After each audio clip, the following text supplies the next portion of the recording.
Okay. Oh, I'm so excited. All right. So, hello everybody. I'm very happy to be here. I am that gamer Ajax. My name is also Andrew, and today we're going to be playing Stoneburner. This is a solo-friendly journaling kind of space dwarf adventure game, and I have a merry band of dwarves with me. So let's go ahead and get right on into character introduction. So whoever would like to go first, please introduce yourself and who you'll be playing today. Oh, I am Clay from Kenku Court. I am playing Dar Dark Oak. He is a sounder, an expert in navigating and tracking and discovery, coming from a guild that he doesn't quite fit in, but he's trying. Hi, I'm Stuart. I'm a game design student. You can find me at Stuart Wyatt on Twitter. I am playing Rarmar Darkbeard, who wasn't supposed to be here today, but his mom got sick, so now he's here. And I am the Striker, a mercenary and soldier type. Hello, I am Jack. You've probably seen me on a number of different places. You can find me over at RPGs Uncovered, pretty much anywhere you can throw that in the search bar. If I may plug just one thing, I did an interview with RP and Galen, who made this game, and it's fantastic. So after this, if you want to go check out that interview, which I really suggest, we talk about the Kickstarter, we talk about the game, inspirations, all that. It was a fantastic talk. Head over to RPGs Uncovered on YouTube and check that out in the Whip Workshop creator interview section. But other than that, I am here to play some Stoneburner. I will be playing Rargrim Morndoom today, the stanchion of the group. Big metal shield. I smash into things real hard. That's what I'm going to be doing.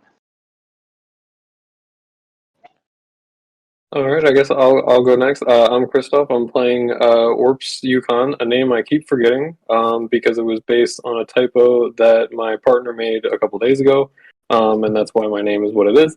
A carpenter and a thinker, so a mechanic with a drone and a turret and all those fun things. That's it. That's all I got.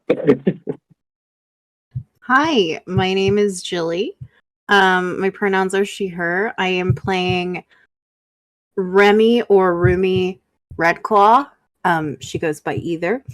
It's short for Maroon Redclaw, but when you have alliteration like that, why wouldn't you take it? And you can find me at Oh Look It's Jilly on Twitter and most social medias except for Instagram, which is Oh Look It's Jilly K for reasons. You can also find me on Thursdays in Frank Threads, which is Sword and Keys Invisible Sun campaign. It's super fun. We're about halfway through our first season, and it's a great time. And Remy is a spellwinder, which basically means that she has all of the magic, y'all. So, let's go ahead and dive right into this game of Stoneburner, shall we? So, to start, the low hum of sputtering generators fills your ears as you enter the main cavern of the Long Belt, a haunted mine that has seen much, much better days. Around you stands the remains of a former stronghold for House Grandrock, though at the moment there's roughly only about 30 settlers that are living here. And you all have been chosen to inherit and lead this community. A relative of yours has passed away, leaving you in charge. The gentle hum of activity echoes around the cavernous walls, leading deeper and deeper into the dark. The moment you've all been here for probably around a week, helping kind of get a little bit of a foothold established. Right now, your community doesn't look like a whole lot. There, you have some basic places where food is beginning to grow, mostly focusing on mushrooms and kind of your little sponges more than anything. And you have a good supply of protein packs, preserved meats, things that you need in a space expedition. Oh, my favorite. Now, Among the dwarves that have come with you, there are a few outsiders that have ventured into the Long Belt as well. Among those, you have Matt Dresden, a slim, youthful human that's representative of Astra Innovations, Killen Silken Oak, who's a wandering elf who claims to be there on a pilgrimage, and Mirage Stoneheart, who has been in charge of the renovation teams for all of you. I don't trust that elf. So, the community is open to you. You have a little bit of time to kind of explore, introduce yourselves. You've all been working together loosely. You have some loose connections. You're all part of a great clan that spans generations. Well, I think as soon as we arrive, Remy realizes that she has grossly misdressed for this trip. And is wearing like very voluminous like pants that are like tucked into boots. The boots are the only practical thing that she's wearing. And so she has a belt over her jumpsuit that is kind of carrying all this stuff. And I think as we arrive, she's just kind of handing things off to people and saying, could you hold this for a sec? I'm sorry. I just need to get my correct pencil. It's very important when you take notes to use the correct pencil.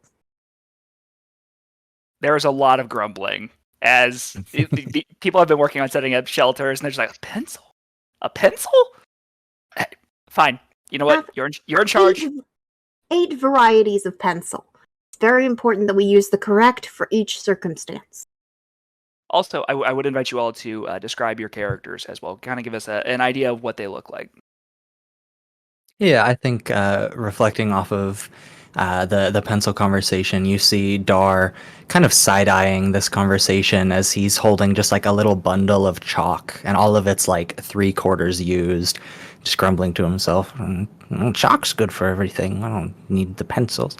You see, clad in this just long, like, detective trench coat, tan but stained gray in most places, matching fedora that's just beat to hell, and think like a little Jafar goatee beard with one little bead on it. He's got these deep, dark eyes that are one of the only things that you can see through his way too big trench coat. And pretty much at all times, you can imagine him standing a little too far from the group.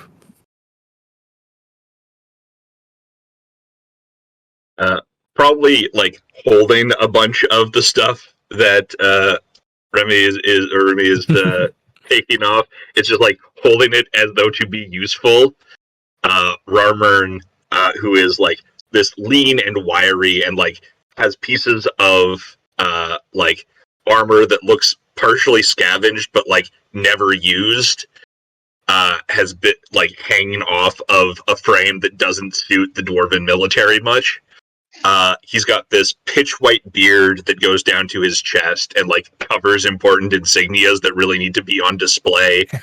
And he's got these like beady dark eyes that are like overhung by a thick brow. And these like wide ears that sort of stick out to the side, as though listening for something and really just trying to fit in and do his part, despite being in charge. And Remy is very grateful for your assistance. She is, as previously mentioned, wearing the jumpsuit with like the large wide-legged pants over it, and like a sweater that has silk ribbons like sewn up the side, which clearly have some sort of magical significance to her with like progression of her sageness. But I don't know if anybody else is involved enough in the affairs of magic to recognize that, so it just looks like ribbons going up her arm. And she is also wearing a utility belt that's been converted from tools to like pencils and pens and notebooks. And boots are the only practical thing. She's wearing really low pigtails, because the lower the pigtails, the closer to the earth, as the dwarves say. And she is now looking around at everybody else like they are supposed to know what's going on.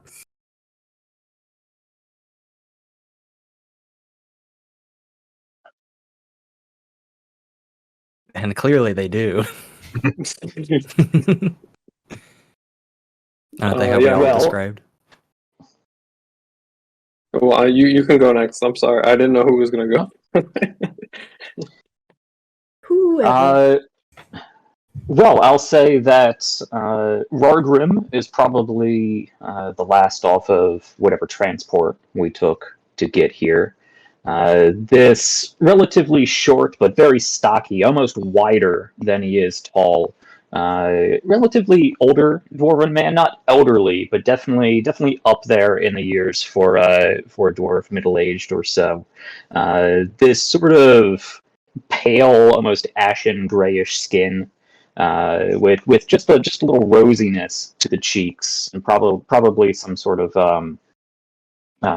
rosacea or something like that, which gives him a weird blushing color despite his otherwise gray appearance. Very thick, salt and pepper, dark beard and hair that sort of just flows out, almost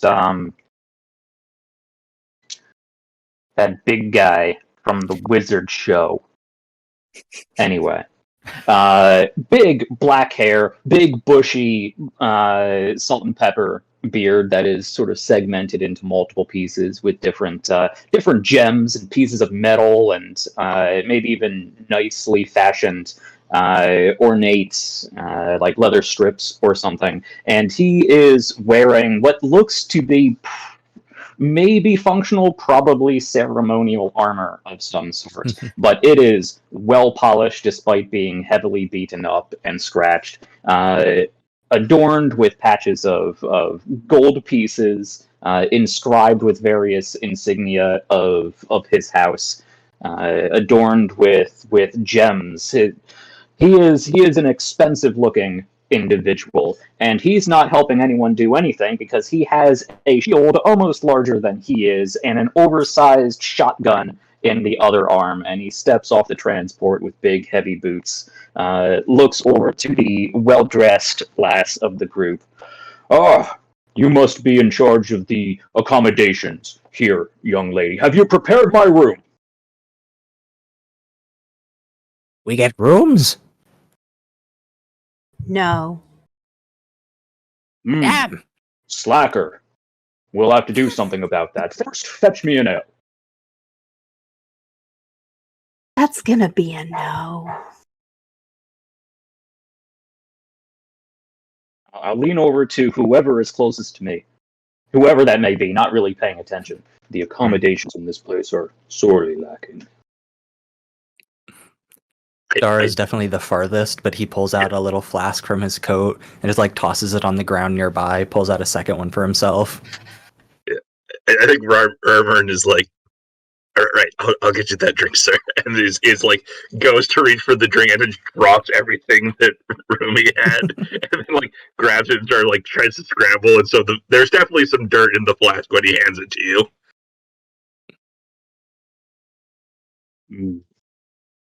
I suppose this will do.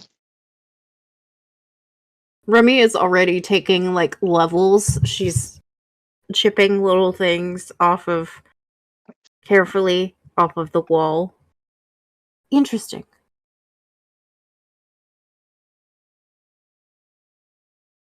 What's wrong with the wall? There's nothing wrong with the wall. It's just the chemical composition could tell us something. There's chemicals in the wall? There's chemicals in everything. Yuck. There's chemicals in you. Yeah.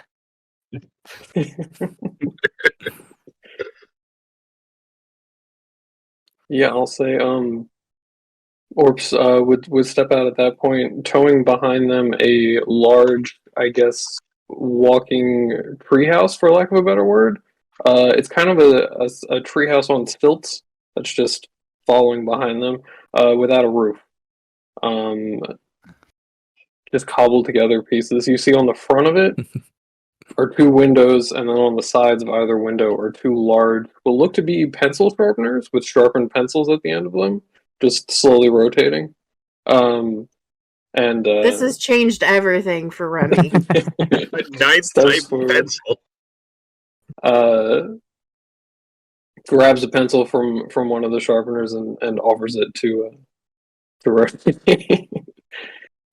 This is what preparation looks like. This is what preparation looks like. Look, everybody, see? I've Came never prepared. seen such a big wooden chalice. What do you plan to do against the demons with a pencil? You know what can defeat pretty much anything? Chemicals. Explosives. Pencils? All Dwarven of these might? things are true. See? Yes. We did make a good Yeah. team. I was going to say knowledge, but knowledge of all of those things. Okay, so something that I would like us to go ahead and introduce with this game is that personal projects are always a thing. You have largely just arrived, you're working on yourselves settled. So what we're going to do is each of you can pick a project that you would like to work on. It can be a little vague if you would like, just something that your character is going to be working on, and we'll start your project at a D4. As you make progress on that, it eventually starts getting to be a bigger and bigger dice until you are ready to roll that, and then that determines the outcome of your project. So what would be some of the opening projects that you could see your characters beginning as you're really just getting this community established? I think that Remy would like to work out if there are any particular areas of the mine that have chemicals that we know are, or like minerals that we know are harmful, so that we can kind of cordon those off. So I think like Remy's immediate priority is making sure everywhere is safe, and that and setting up like a lab of some kind. Okay, I could see that being a lab or maybe like a cartography kind of project, just so you're working on mapping out some of these. So go ahead and however you want to name it, just go ahead and make sure that you have that written as a D4 for your character sheet. Okay. Also, if you don't have a project that you want to work on at this time, that is also completely viable as well. I mean, after all, you guys are just getting here. Dar is going to have his little bundle of chalk out, and his first project is going to be without naming this project to anyone in the group, he just scuttles off to start writing just weird. It just looks like ramblings, but he's kind of muttering to himself about poetry, and he's just going to try to cover as many walls as we have with poetry and chalk. Okay. Oh, unnerving. Thank you. It's unnerving yet also calming, because then people can just come and just whenever they need a poem, it's right there. Mm-hmm. Definitely a custom genre, I would say. Oh no. But yeah, if asked, he's like, morale. It's for those who work in the dark. We need poetry. I feel like this is something that would be a TED Talk at some point. Like how I transformed this community with the power of words. He stands in the shadow the whole talk, though. Refuses to step into the spotlight. I love it. He just yells. Yeah. He yells to the mic. Okay. Any other projects that you would want to get started upon first arriving here? First arriving. I mean, I'm playing a carpenter, so anything that isn't, I don't know what's been built already, I guess, so far as buildings. Right now, it's rough structures more than anything. A lot of this has been kind of like a temporary housing, but they are definitely going to be in need of more accommodations. There are some basic supplies that are arriving on a steady basis to help you kind of continue to build and expand on the community. But right now, it's people are more living out of tents than anything.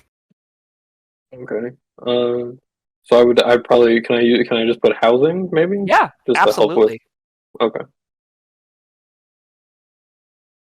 Cool. I think, given that whole conversation and all of the confusion around it, I think the first thing that I'm going to build or attempt to build is an inventory system. Basically, like make a place where people can get supplies and like everyone knows this is where you go get your stuff, and like this is where accommodations are. This is where supplies are, that sort of stuff. Perfect. The quartermaster. Yeah, to the quarter house. Rargrim will prioritize setting up some sort of defensive perimeter. Particularly if he can make things explode when they show up where they're not supposed to be. Okay. Yeah, I would say that I would say there's probably like a very basic defense grid that's been established right now. Right now it's still mostly just armed guards just kind of waiting more than anything. Where you are in this settlement right now, the reports are that it's been calm, despite the fact this is a haunted mine.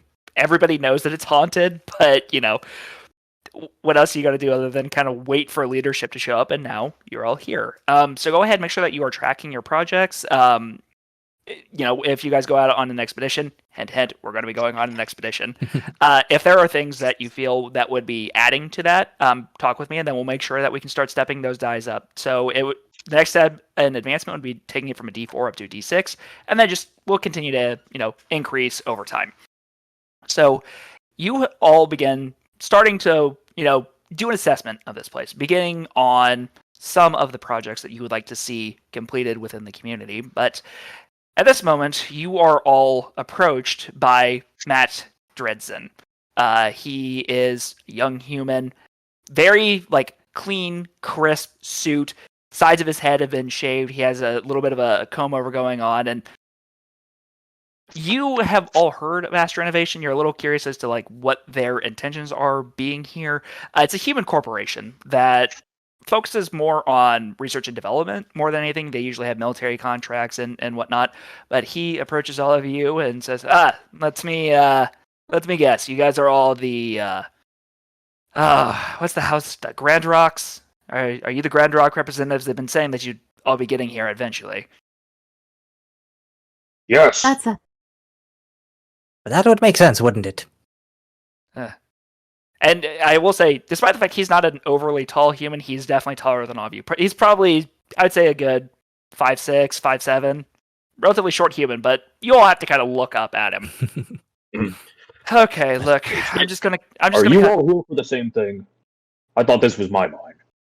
Well, that's what we're here to talk to you about, actually. So, Astro Innovation is willing to give you an offer to purchase this mine out of your leadership. I will say that at the moment we have a contract signed and ready to go. It's for 100,000 credits. Why? Well, I mean... It's a good question. Well, let's just put it this way. The Long Belt is known, fairly explored mine, and we would like to clear it out. Who knows what kinds of riches could be here, and let's be real, the mine has seen much, much better days. The Grand Rocks before you weren't particularly doing the best job in taking care of it. Look, home is where the haunt is. Ill of our family. Treasures, that you say? Cousin of a cousin that I met twice would be deeply offended, and I am offended on their behalf. Yes. And what? Tell me, so what is your Max? Max? Matthew. You can call me Matt if it's easier. Max, you. What dwarf would choose credits over treasure? Well, I mean, depending on your backgrounds, it can be a hard and dangerous life. Trying Perfect. to clear out this mine. Dwarven life. That is fair. And also, just for the record, 100,000 credits for this mine is criminally, underselling this. Mm-hmm. Well... The knowledge of what is in there would be worth, even just that knowledge would be worth way more than 100,000 credits. And the chemicals. So many chemicals, exactly. Well, this dwarf knows. I pick up on things fast. Well... And I lose them faster. You can't blame a guy for trying. Tell you what, I will continue talking with my contacts within the corporation, and tell you what, I apologize if there is a conceived animosity. We would like rights to be able to delve into the mine at some point, but as a show of good faith, tell you what, I can talk about sending some of our private military personnel to help guard your community. Maybe we can actually get a little bit of trade going between our corporation and yourselves. And What? More gangly humans? now, as a sign of good faith from us, you could come in there with us if you like. And he flashes his like gold capped gnarled teeth. I might have to That's take a you up good on idea. that. I might have to take you up on that. I will say I'm a little bit more of a desk jockey myself. I tend to do more of the contracts and negotiations rather than expeditions myself. But there are desk mines for sure. well, tell you what, I will get on the horn and I'll start talking and see if it's okay with you. That is, that maybe we have a little bit more of a presence here. Is there any kind of aid or relief that we can start providing? What do you need? Food, shelter, more guards? Big Pencils. chalk. Big Proper chalk. accommodations. Well, we're working on that, but if we could get you more supplies to help build the accommodations, would you like some more supplies for that? Really, we need everything. Yeah, we need everything. Yeah. Yeah, send us everything, please. Okay, Everything, well, I yeah. will see what we can do. Let's just say that this is the start of an investment, and I do truly hope that we can start working together and on good terms and good faith. I'm sure you do. And he gives you all a little bow and then proceeds back to his quarters. And it's at this time that Mirad Stoneheart, who you all have like a passing familiarity with, you know that he was the one that was kind of assigned to like help with some of the renovations, and he's been in charge of kind of getting the rudimentary structure starting to get life going here in the Longbelt. He approaches you all and says, well, thought the corpo wasn't going to leave anytime soon, and this is a stocky dwarf, barrel-chested, thick, bushy beard. In fact, it's so thick around his mouth you can barely see that his mouth is moving. It also has like tattoos around like his like very thick, wiry arms. All right, so don't want to alarm you, and really appreciate the fact that Grand Rock representatives are here. Just know, first and foremost, you're all the bosses. We will all be deferring to your judgment. But have a little bit of an issue. Perfect. Is it the haunting? I'm sorry, what was that? Is it the haunting? Not necessarily. But we have there are two brothers, Valkar and Mernkrum Stonedelver. They've been gone for a couple of days now. They went out into the mine, something about trying to find something about the rune hammer. I guess it was an old family relic. Can I this is a thing. This is an ability that I have. Maybe. When trying to discover a secret about a place, object, or demon, I may roll with the upper hand. So do I know anything about this hammer that they were allegedly looking for? I would say yes. Let's go ahead and give me a willpower check, please, and then with the upper hand, you roll twice and take the higher number. Okay, roll I need to twice grab and my take dice. the higher number. Oh, well, the first one was really good. That was an 8 and a 7, so I will take the 8. Okay, so give me just 1 second. I'm trying to find in our rule book real quick. Yeah, if you could tell me its precise location, that would be ideal. And the easiest way to get it. Okay. And It's atomic weight. Okay. So actually, you have very, very you're very familiar with the rune hammer. So this is actually an enchanted dwarven artifact that its primary use is for sealing runes onto objects, just because when it comes to rune carving, sometimes there can be a little bit of danger associated with it. This just allows you to do the work much, much more safely. Now, the rune hammer was associated with the Stone Delver clan, the Stone Delver family. This has been going back for a long, long time. In fact, they were kind of the second in command alongside the Grand Rocks back when the mine was truly alive and thriving, back before it's kind of become the way that it is now. And this was a signature thing, and it's been lost for a long time. So you can see where if there are a new generation of stone delvers that are, back at the place where their ancestral heirloom was lost, they would probably want to go and find it. Sure.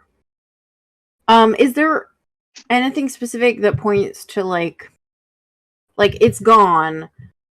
Is there any lore if you pass the sigil of da da da, then you shall find the rune hammer or whatever, lore of where specifically it is. Just basically I want the air tag. So because you did roll so well on this check, so if you get a 5 or higher, you greatly succeed the check.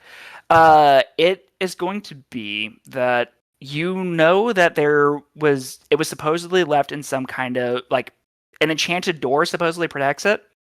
But even that is sketchy information at best. Enchanted door ? Okay. I will say, yes, the rune hammer. Well, that is quite an interesting artifact. I wonder if they came across something protecting that powerful relic. Well, they've been gone for a couple of days, so look, I know that you all just got here, but maybe within the next day, if you could mount up, maybe an expedition, go out, look for them. It would be appreciated. We don't really have many that are skilled in the ways of delving into the mines just yet. We're really just trying to get ourselves established more than anything. And I'm so sorry to bring this to you. I know you just got here. You're the new leadership, and this is already asking for a bit of a risk, but could really use your help. We must rescue our missing brothers. Yes, Right. whether holding their hand or dragging them back, they will return, at least partially. Who was the last to talk to them? You see that he kind of smiles sheepishly. That would be me. And did they give you, they told you their goal. Was there any reason they thought to go and find it at this point? Look, the Stone Delver brothers are young, all things considered. They're only in their mid-40s, they're still young. I think they just got it in their foolish heads that they can go out and seek glory in the belt. Who sent little babes to a haunted asteroid? They volunteered. It sounds like they sent each other. Mm-hmm. I admire the initiative, and do you have? So they didn't do research to go. They just decided to go arbitrary. It would appear that way. We haven't had a chance to really map out much in this immediate area. I can, and you see he pulls up a little data pad. I can send you some basics and just in what we have mapped out right now, but a lot of this is going to be up to you to explore. We only have up to maybe a couple hours deep into the tunnels. Dar looks over at the little screen that he pulled up and he says, you may send this along, but I'll have more mapped out just by sniffing the hole that opens into this mine. So no worries on that, really. I would like the map, actually. But yeah, I would also like the map. He can smell, that's fine. I kind of want the map, though. So. Get us a more detailed version from the project that I'm working on. Well, look, anything that if you are all out there, I would encourage you to get whatever you can, bring it back to us, and if you can map out some of these twisting hallways, that would truly be so beneficial. But here, let me get this, Gene. He just taps a couple of buttons, and then you all receive some kind of digital, however you have for reading your mail. You all receive basically an email saying, "Here's our map," and it is not great. You see that there's probably 3 or 4 tunnels that are mapped out. There are a couple of tags there's dark steel over here, iron here, calcium deposits over here. Some very basic things to start getting things going, but that's about it. Can you do me a favor, though, cousin? If we don't come back, if you go behind the quarter house that we're building, I stored a magma gun there. Just melt everyone taller than a dwarf. Well, I don't know that that's a good idea. Seems like a great idea. Seems like a great way to get everybody mad at us, but all right. Tents are taller than dwarves, and we still need those even if we're dead. Also, the orbs points behind them to the walking treehouse structure. Definitely taller than dwarves. I assume that What was is coming that with thing? us. Yeah, just for future. If I'm walking around and I've set off a trap, it's gonna be taller. Maybe instead Fire of the and wood. shoot. Exactly.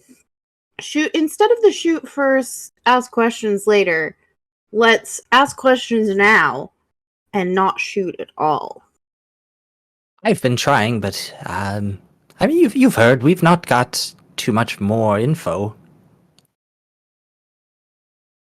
Well, I don't know about you guys, but I'm tired of all this nature and wind. Let's go down.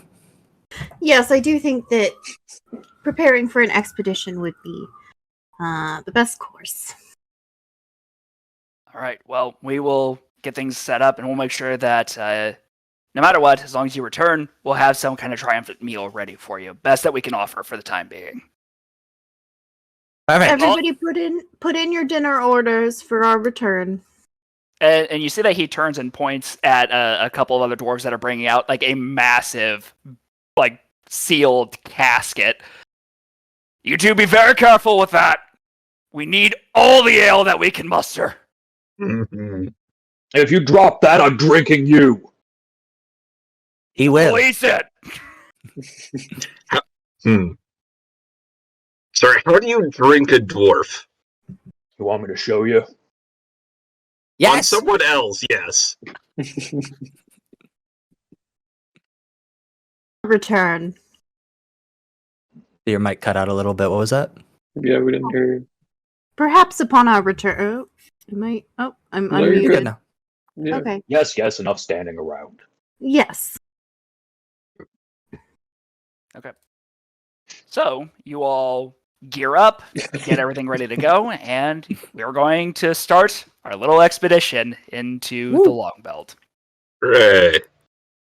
Cue So- the remix of Hi Ho, it's off to work we go. Yeah, well, I will say it definitely takes you a few hours to get to the main starting point for this. Quick thing for those of you that might be watching, the way that this works is that you roll a couple of dice on a piece of paper, you map things out that way, and we have a completely randomly generated map that now everybody gets to go through. It's going to be a very good time. So, you descend into the dark. Whatever kind of light sources you have with you, you use. And the first couple of hours are very easy going. There's a slight decline going deeper and deeper into this mine. Things have been cleared out of the way, at least for the first little bit. But then that's when some of the difficulty starts to appear.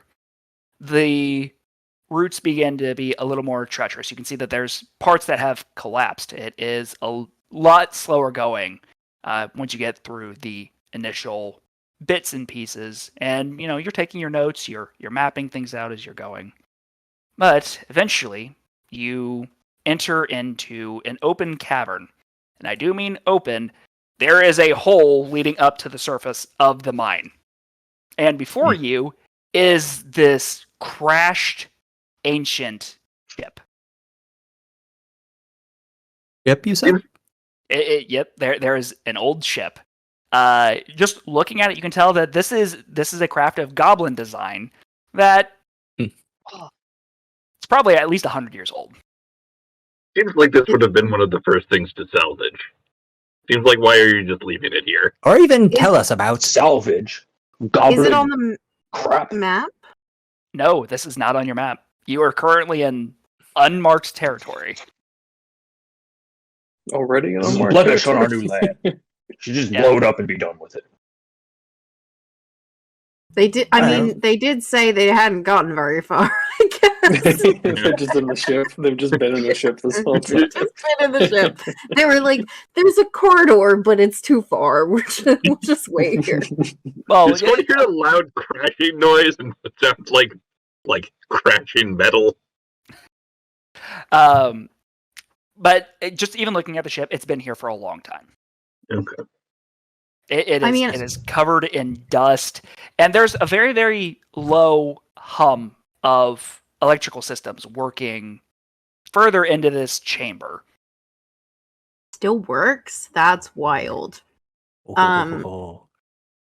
There might be useful minerals or perhaps equipment on this ship if we would like to stop briefly and, well, scavenge.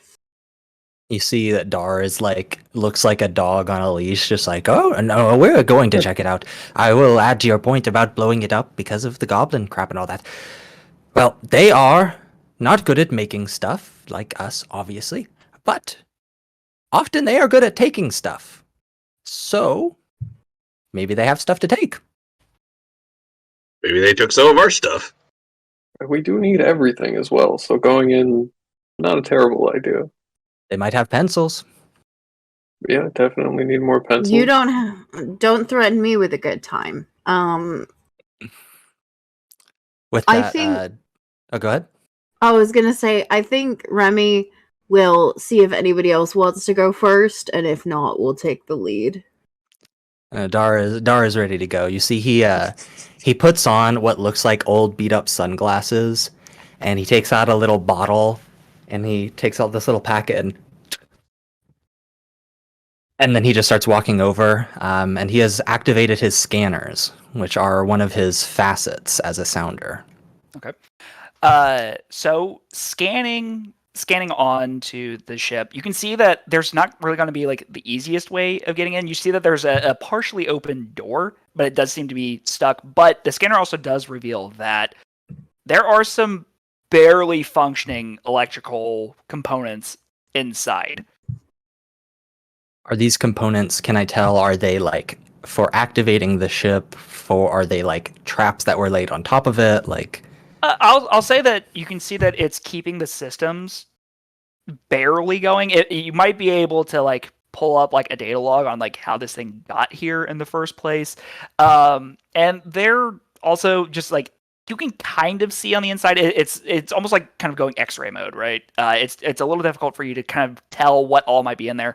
But one thing that does like stand out to you is that there is this little goblin blaster that is just kind of hanging out in one of the chairs that's on the inside. well, okay, I have lots of good news and more good news. For our beefy fellow here, there is a door partly open, and if you would like to can opener maneuver, I think that would be a wonderful use of your skills. I do have a data log that I do not want to read, so for our, and he looks up at the giant hulking tree house. For our creative folk, if you would like to look through this, I think that might be a good use. And I am going to go and pick up some very useless junk that I saw inside.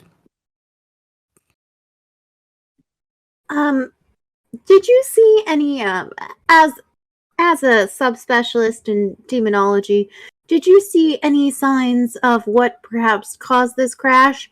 Or if it was, in fact, and at this point Remy looks around and lowers her voice, demons?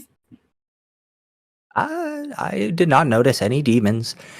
And I don't know anything about ships, so truthfully no, but maybe the little notes will tell you. All right. I'll definitely look at the notes, the data log that was handed to me, I guess. Well, that's on the inside of the ship. You have to get in there. Oh, that makes gotcha. way Yeah. more sense. Okay. I thought it was like picked up in the scan. Gotcha. Yeah, Yeah, I well, wasn't yeah. sure. Like you could see it kind of with your scanner, but Mhm. you can basically like get an arm through, and that's about all you can get through that door right now. Okay. You would look kind of like a cat trying to like reach under a door. As willing as Dar is to do that, he sees that there's a better approach here with his can opener buddies, and he's going to sit back and wait for them to take the lead.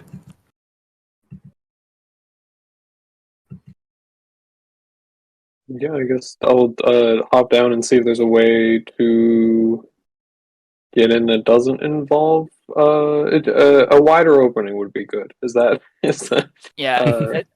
As you circle around this crashed ship, that it seems to be that one door is kind of like the only way, unless you want to try smashing in the cockpit. it looks super old, right? Yeah.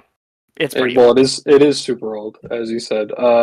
So probably not super structurally sound. So I don't want to go breaking things if we can avoid it. I guess I'll try the door and see if I can get it to open. You start tugging on it, and could you tell me what is your strength score? Or, Bad. D4 is D4? it's not good. So you are kind of like throwing your whole weight into it, and like you all hear this like very grinding kind of opening, and you are able to budget a couple of inches, but if a couple of you work together, you could probably get this open, no problem. Here, let me help you, cousin. Yeah, I definitely need help. Thank you. I'll walk over and sort of like get the thick fingers like along the edge and just try and pull with it. Between the two of you, it's a horrendous screech. That like this thing was clearly meant to be sealed and hasn't been opened in a very long time. But with this screech, you are like able to pry this open, and now you have access to this old goblin ship. We are going to do some quick looting real quick, if you guys would like. So you all have your loot die. Go ahead, and if you'd like to give it a roll, then you can tell me what you get, and we'll determine what you're getting from there. Absolutely. Dar needs that blaster. Give me D12. I got a 6. Got a 6. Okay, so you are going to get a D6 item. So I will say... Okay, my loot goes down to a D10. Yep. So those of you that got a 6, you find some burnt out cabling that, while it doesn't have much of an immediate use, you could easily repurpose this between some of the metals that are in it, and it can still hold a current if it just gets patched up a little bit. Okay. Interesting. So if we rolled the same number, do we get the same thing? Yeah, just to keep it kind of simple for me right now. I rolled a 9. Got a 9. Okay, so on a 9, you're going to get a D10 item. You are actually able to find, kind of stashed away in one corner, there are these crystals that happen to have a lot of inherent value. They have a wide variety of purposes. You can use them for holding a charge, for kind of helping generate power. You can grind them up to make them into very viable potions. You can even splinter them up and use them as ammunition at some point. So mark that you have a D10 of crystals. I love things. Yay. Anybody else looting right now? I also got the 6, so. Yeah, okay, so you have got a 3. Okay, so with a 3. All right, perfect. So Rogrim, you come across this small goblin blaster. Has a few charges left in it. It's not going to be the most effective of a weapon, but another gun never hurts. And this looks like one of those old 1950s style laser blasters is the best way that I could describe it.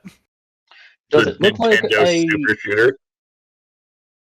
Does it look like a weapon the goblins found and are using, or does it look like a goblin-made weapon? This looks like a goblin-made weapon. I throw it over my shoulder. I don't want that crap. Dar catches it. And he whips his burnt cables at you. I'll take the cables, actually.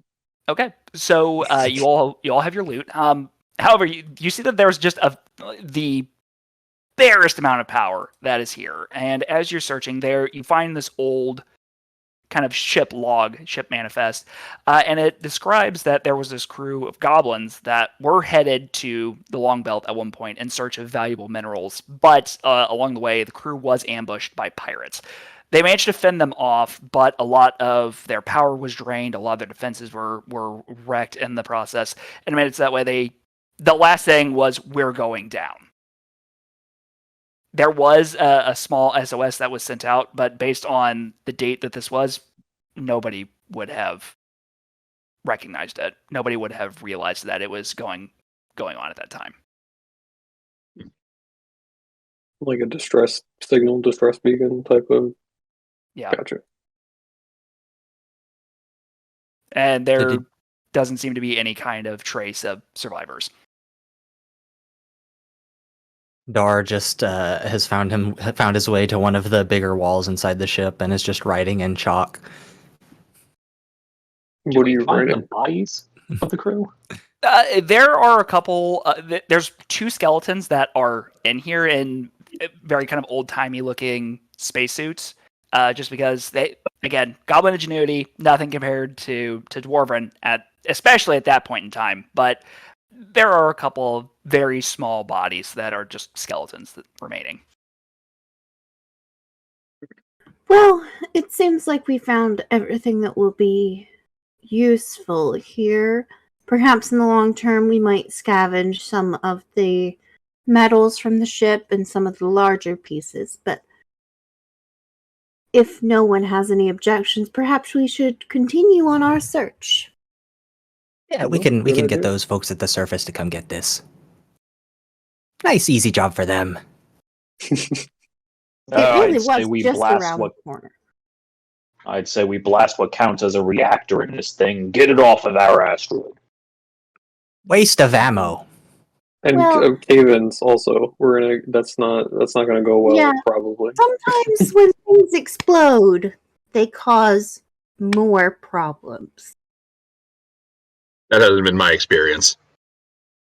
Yes, more problems. More to do. Let's find the existing ones first. And funny enough, as you say that, as you are exiting the ship, you actually do spot a couple of what appear to be dwarven footprints leading further into this chamber. Yes. Haha. That was just me being like, That was it. a clue, you a see? clue. We bickered and they beat us. Cousin Dar, do you need to smell the footprints? I don't need to, but I want to. Live your best life? I have a magnifying glass. Is that easier than... that seems... Usually I don't that's get what the for difference is. eye more than nose. Well, I know I meant instead of sniffing it, not on your nose. I mean, I don't want you to breathe on it. It gets all foggy, but... What more do we need to know? There are footprints that are heading in that direction. Let's go. I was just trying to be helpful. What they smell like. Well, if you like to use your magnifying glass, you can definitely like you lift it like to your eye, and you actually can see like kind of further into the chamber. There's like this little bit of sparking from what appears to be a very patchwork generator at the other end of the chamber. I like sparks. I'm gonna go over there. So you point this out. You all make your way over there, and you do see that there is a generator that is currently running. It has a little bit of juice to it. You could disassemble this if you would like, but you also notice that it is currently holding up a lift that seems to have kind of like pushed aside some rocks that are going to be leading into the next chamber. As in, like, it's a lift that would take us up, or it moves the rocks out of the way? It's like holding the rocks out of the way right now. Gotcha. And is this the only means forward that we see so far? At the moment, yes. Unless you have a better idea on either, like, basically the options are you can disassemble this thing to get more supplies if you would like, or you can try to leave it or come up with your own way on getting into the next section of our map. I think we go. So, yeah. Let me set this up to block the path. Actually, to clear the path for them. You can see that it's kind of like groaning under the weight. There are like some rocks that have been like pushed to the side, and there's a bit of an opening that's leading on into the next chamber. It's like instead of a guy holding the door open for you, it's a machine. Yeah. You said it was sparking? Like it's struggling? Yeah. Is there any way I can make it struggle less? This thing might go at any moment. Right. If it's struggling for power, I could offer some of the crystal. I don't know if anyone is able to fix this, but if the crystal can power it, then maybe. Can I check and see if power is the issue, or if it's more of a I can fix the wiring, is something not grounded properly, stuff like that? Yeah, give me a willpower check, please. Willpower. 7. So, as you look at it, this thing is on its last legs. It was already kind of like jury-rigged to even function in the first place, and it looked like whatever this lift was definitely left behind. Right. You could maybe give it a little bit more juice, just with your overall understanding of how these machines work. But you're probably down to about a minute before this thing is going to collapse. Oh, gosh. So it seems smarter to just go. Yeah. Okay. It would appear that way, unless you would like to come up with another way. Explosives, guns, bashing your way through a through a wall. All right, so I'm gonna stand next to it, look at it, open one of the panels, look inside, and just sort of sit there for a second. And be like, yeah, we need to run. We need to run. Let's let's go. Okay, I am going to ask everybody to give me a dexterity check, please, All right. Oh, as there's a risk with getting into the next chamber. but I'm so bad at those. Okay, not terrible. 4 on my d6. I got a 4 as well. I got a 4 on my D4. Nice. Okay. And I got a 7. Okay. Okay, Oh. you have the best armor, so you should be fine. Okay, so those of you that got 4s, because it sounded like that's what most of you got, you are going to succeed at a minor cost. Rogrim, unfortunately, you can fail or succeed with a major cost. Dar, Because I'm only trying. Sorry, go ahead. Because I'm only trying to get through an open passageway. What does failure mean? Do I not get through? Well, so what's going to happen is, the way that I'm picturing this is that, like, because this machine's about to give out, it's going to collapse. It's going to kind of like, you could be trapped under the rocks. You could take a hit to your resilience. It could even just slow you down as a whole. Just that way, you would have to like come up with another way to get through. You could lose some supplies here. I will leave this all up to you. Dar, you're the one that made it through, no problem. You're very quick on your feet. Could I shoot my grappling hook at him to try to help pull and maybe reduce the severity? Yeah, I would allow that. So in that case, Rogrim, you're going to take 1 hit to your resilience. We'll do that because you're being...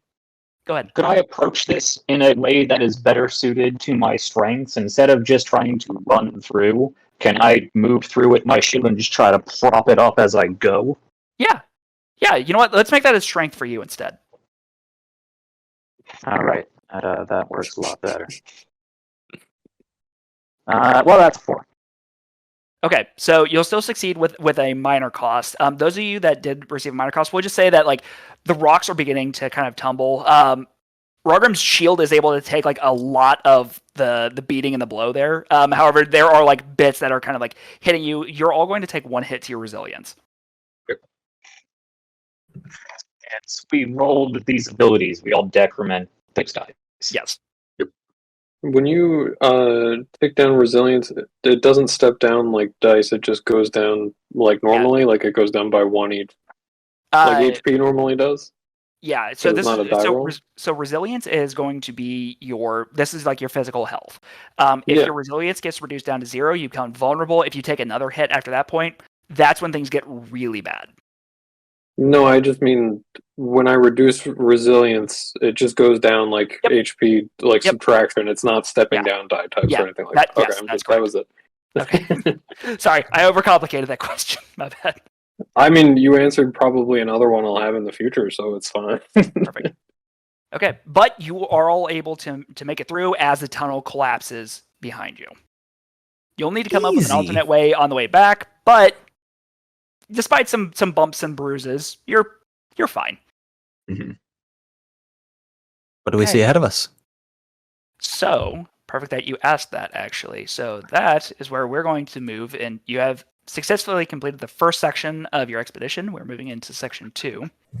So, as you have made it through this collapsing tunnel, in the distance you can see the dim flicker of red up ahead, and you hear it rather than see it, but you hear just this low, consistent moaning and groaning.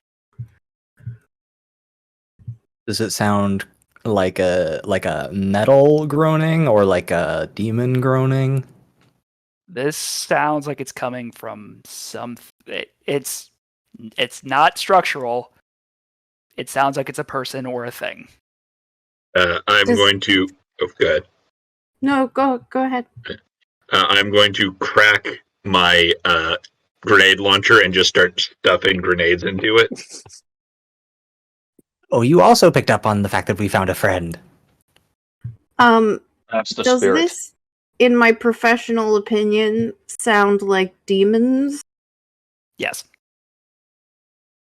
That was an easy answer. Guys, in my professional opinion, this sounds like demons.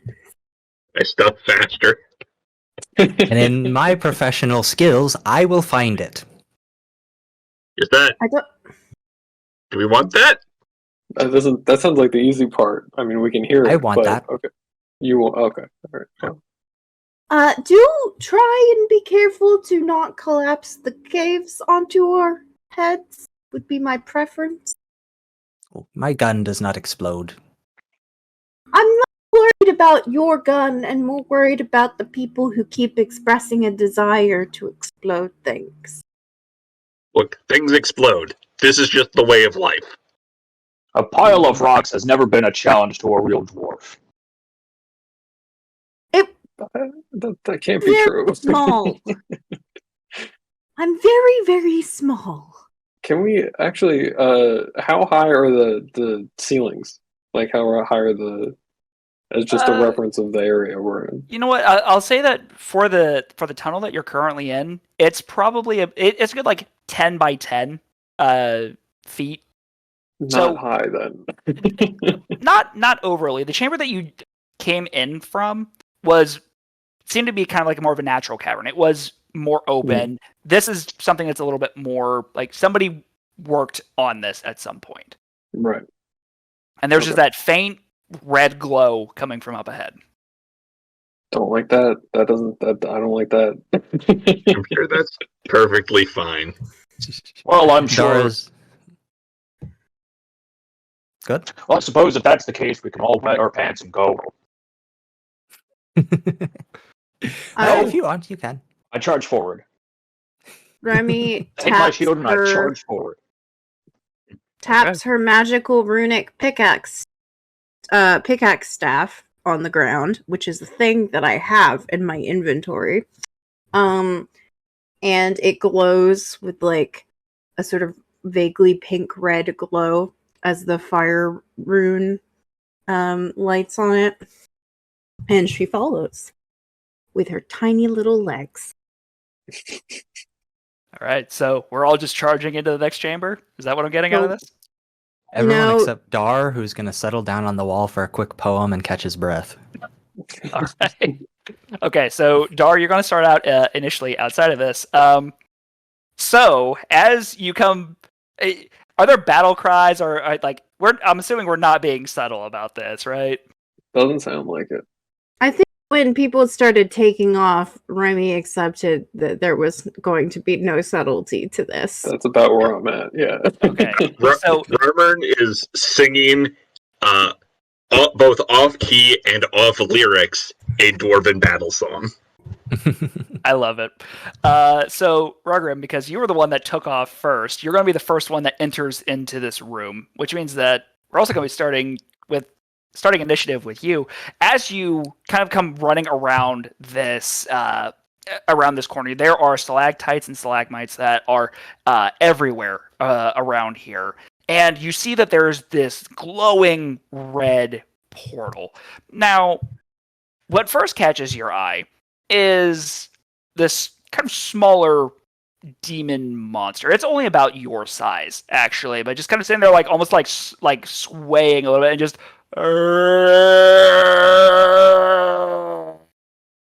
And that is when you hear, before you see, from this deep, bellowing voice, "Silence, you! I'm trying to concentrate. Bring more of our brethren here."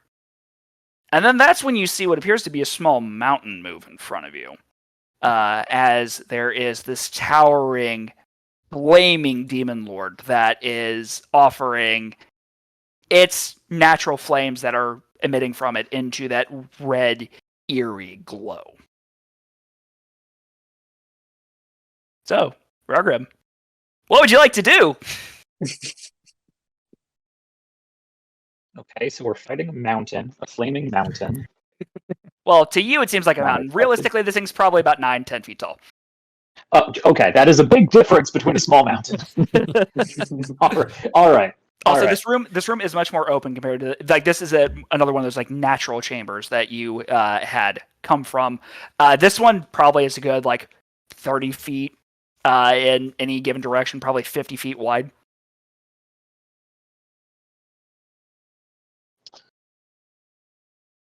Okay, so it's a relatively open room with some stalagmites stalactiting down. Yep. And we have the little guy over there, and then we got a big guy who's just standing up. Yep. Okay. I would like to. You know what? I'm going to start this off fancy. I have this overcharge ability, which allows me to use my jetpack and my shield and burst with immense strength into a target. I would like to not actually burst straight towards this big mountain of a demon, but instead up towards the ceiling and try to crack a nice big stalagmite off and drive it down into him. Okay, all right. I like that. So go ahead and activate your ability. If there's that energy cost that's associated with it, make sure that you're stepping down some of your abilities for it. So that is an energy cost of 2. I decrement either 1 dice by 2 or 2 dice by 1. That's correct. Gotcha. Okay. Let's see. I'm trying to decide on because you're changing the battlefield a little bit, but you're going to be using that to attack, correct? I assume it would cause some damage, yeah. Okay. You know what? I'm going to say roll me a d6 for damage. Okay. I will say, as part of the ability, it does say you directly cause 3 hits to your target during this turn. Oh, 3 hits. Okay, perfect. Yeah, I'm totally fine with that in terms of flavor. Which of the demons are you hitting? The big one. Big one. Guy. All right. So you launch yourself into the ceiling. You take a huge crack out of the ceiling, and you kind of take this and like slam it down, and you all hear this massive kind of. And you see that this has like embedded itself like right into where this thing's collarbone is, and he snarls at you. So who's going next? I can. Well, Rotram gets to pass off the initiative. I see. Cool. Yeah. Well, I have seen that that Rarmerm here is probably the only other actual stalwart adventurer among our questionable band, so I will indeed pass it off to our striker. Okay. So this demon just got a stalactite through the shoulder and is standing in front of this big portal, right? Yep. So I'm looking at this dwarf-sized grenade launcher, thinking that maybe there's a better way of doing this. So I want to try and run up and shoulder check this thing in the back of the knees to try and push it into the portal. Okay. Okay, so are we using that as changing the battlefield then? Yes. Okay. Yeah, I'll say that. Let's see. Sorry, I'm just doing a quick double check on the rules here. So would you like to give your allies the upper hand, or would you like to give the demon a lower hand? I want to give the demon a lower hand. Okay. Just mark that. Okay.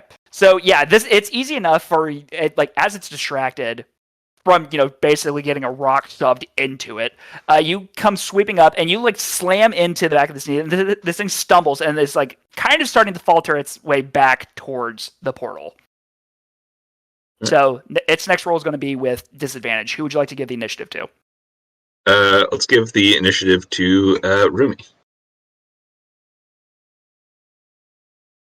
That's me. Sorry, I'm not used to responding to that name. I was cheating and looking at my cheat sheet on my phone. So I would like to use my Fire Rune ability, which is technically a kit artifact. So can I use that for an attack? I don't know if that is something I can use. Give me just 1 second. It's the Firelight Rune? It's the Firelight Rune. Basically fire fireballs is what happens. Yeah, Yeah, I'll say that you can use that for an attack. And I want to use it as kind of less like flamey, because this person is flamey, so I imagine that probably can tolerate some heat. But I would like to use it more as like a pressing maneuver to like push in the direction that I want. Which I guess is towards the portal, if that is what people seem to be doing. But I want to put him in a better position for my melee or ranged allies to attack. Okay. Yeah. So what I would say is this is again changing the battlefield. If you would like, you could give your allies the upper hand. So whoever makes the next check against this demon, I would say has the upper hand. Sure. Okay. So you activate your runes and you let out kind of like this quick barrage of fireballs. And they're all like, in how dark this room is naturally, it's almost blinding. You see that it raises its arm to kind of like shield, and it's taking like a couple more steps back towards this portal. Who would you like to pass the initiative to? I will pass the initiative. Well, I guess Dar isn't technically here right now, right? Not at the moment. Okay, so it's Orcs, right? Is your name Orcs? Orps. ORPS. Orps. ORPS, not ORCS. I understand. I will pass to Orp. Okay. So they were a stalagmite. It's mite, right? It's when it's from the ceiling. Falls on the large demon. Yeah. I don't. It's been thrown by your ally into it. Right. And then they were pushed closer to the portal that's in front of them. Yeah. So far, it's taken a couple of steps back. Okay. I guess following the lead, I'll probably just stand up and pull out a small remote that I have and press a button, and the pencil sharpeners on my treehouse start spinning and fire a bunch of carpenter pencils at the big demon, trying to knock them into the portal, hopefully. All right. So go ahead and give me an attack. Yeah, I guess that would be... So the turret's part of my... I guess it's a facet? What do I roll for... Let's see. Let's see. It's just one of my... It's not an ability, that's the...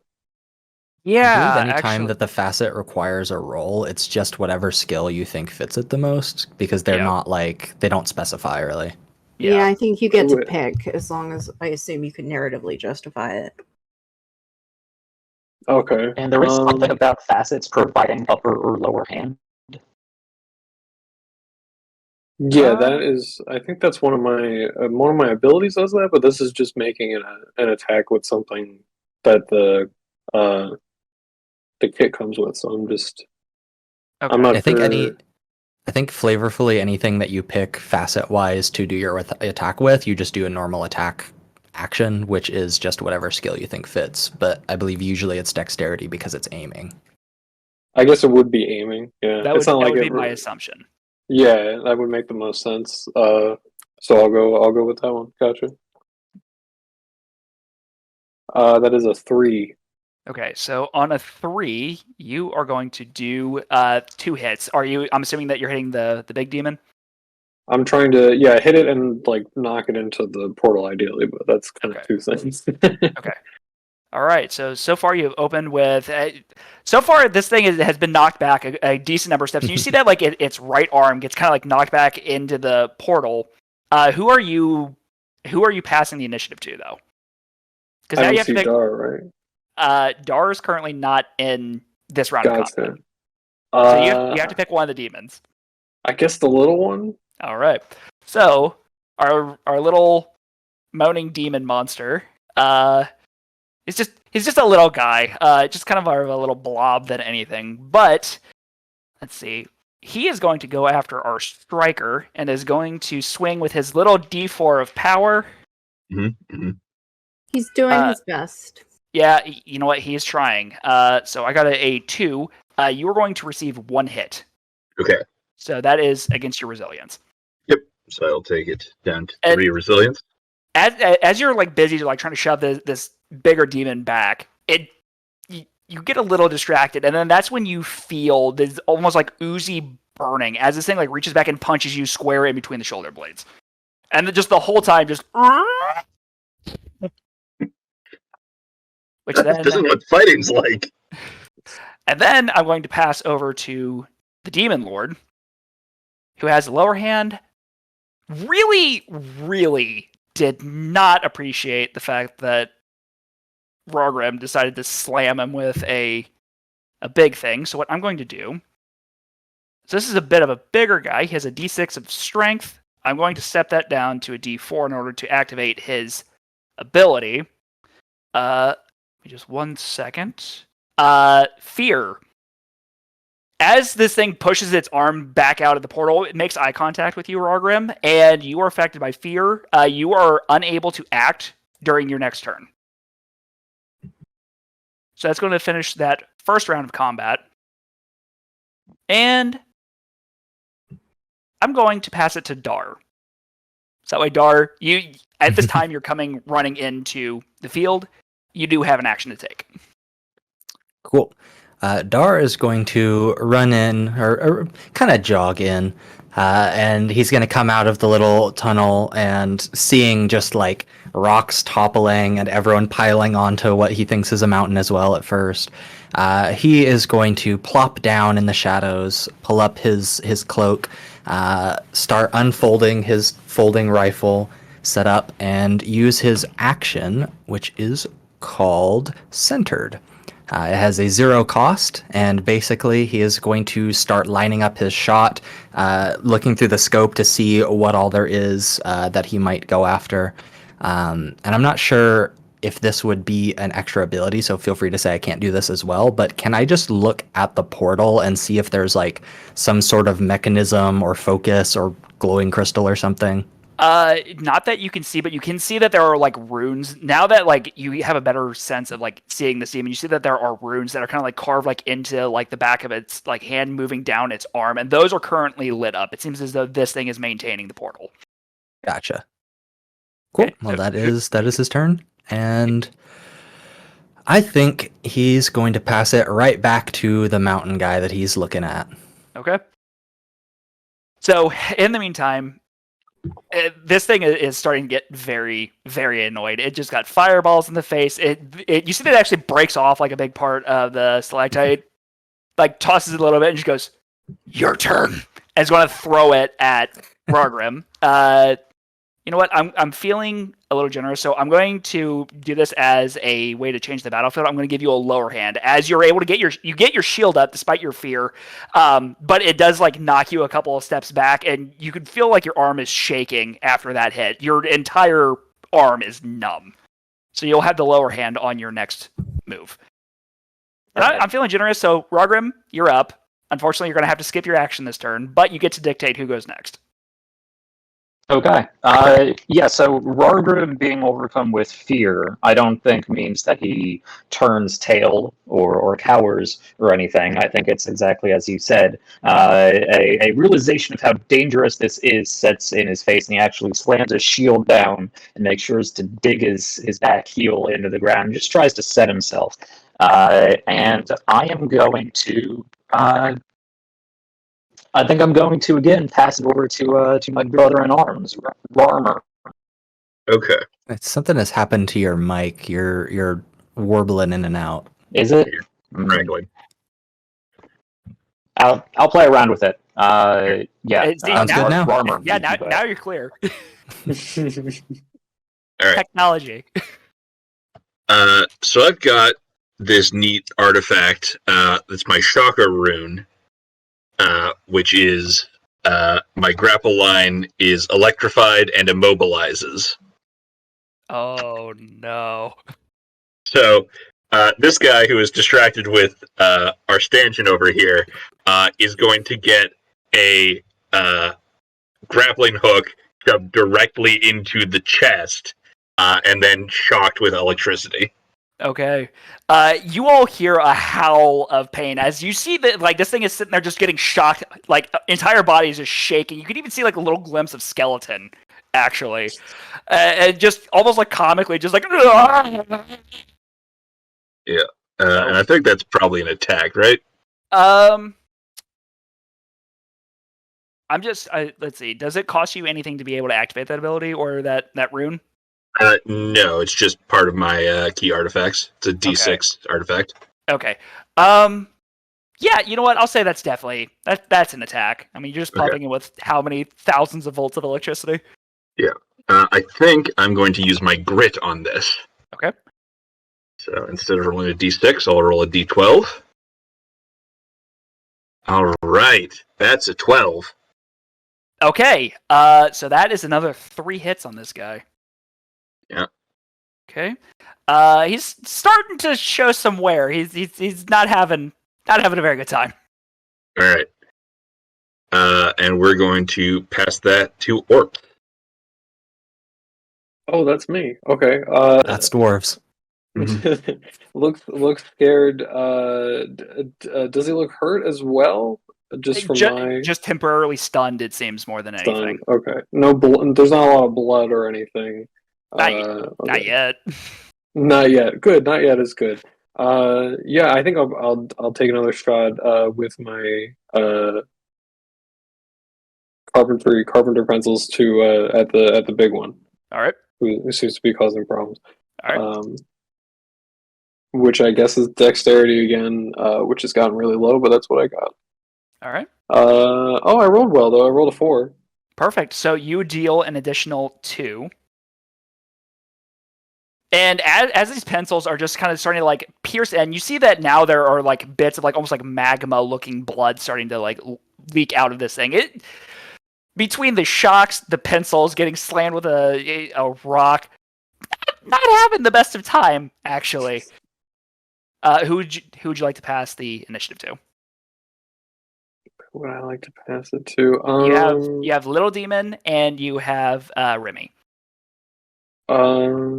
Probably Remy, yeah. Wow. I'm honored. No, really.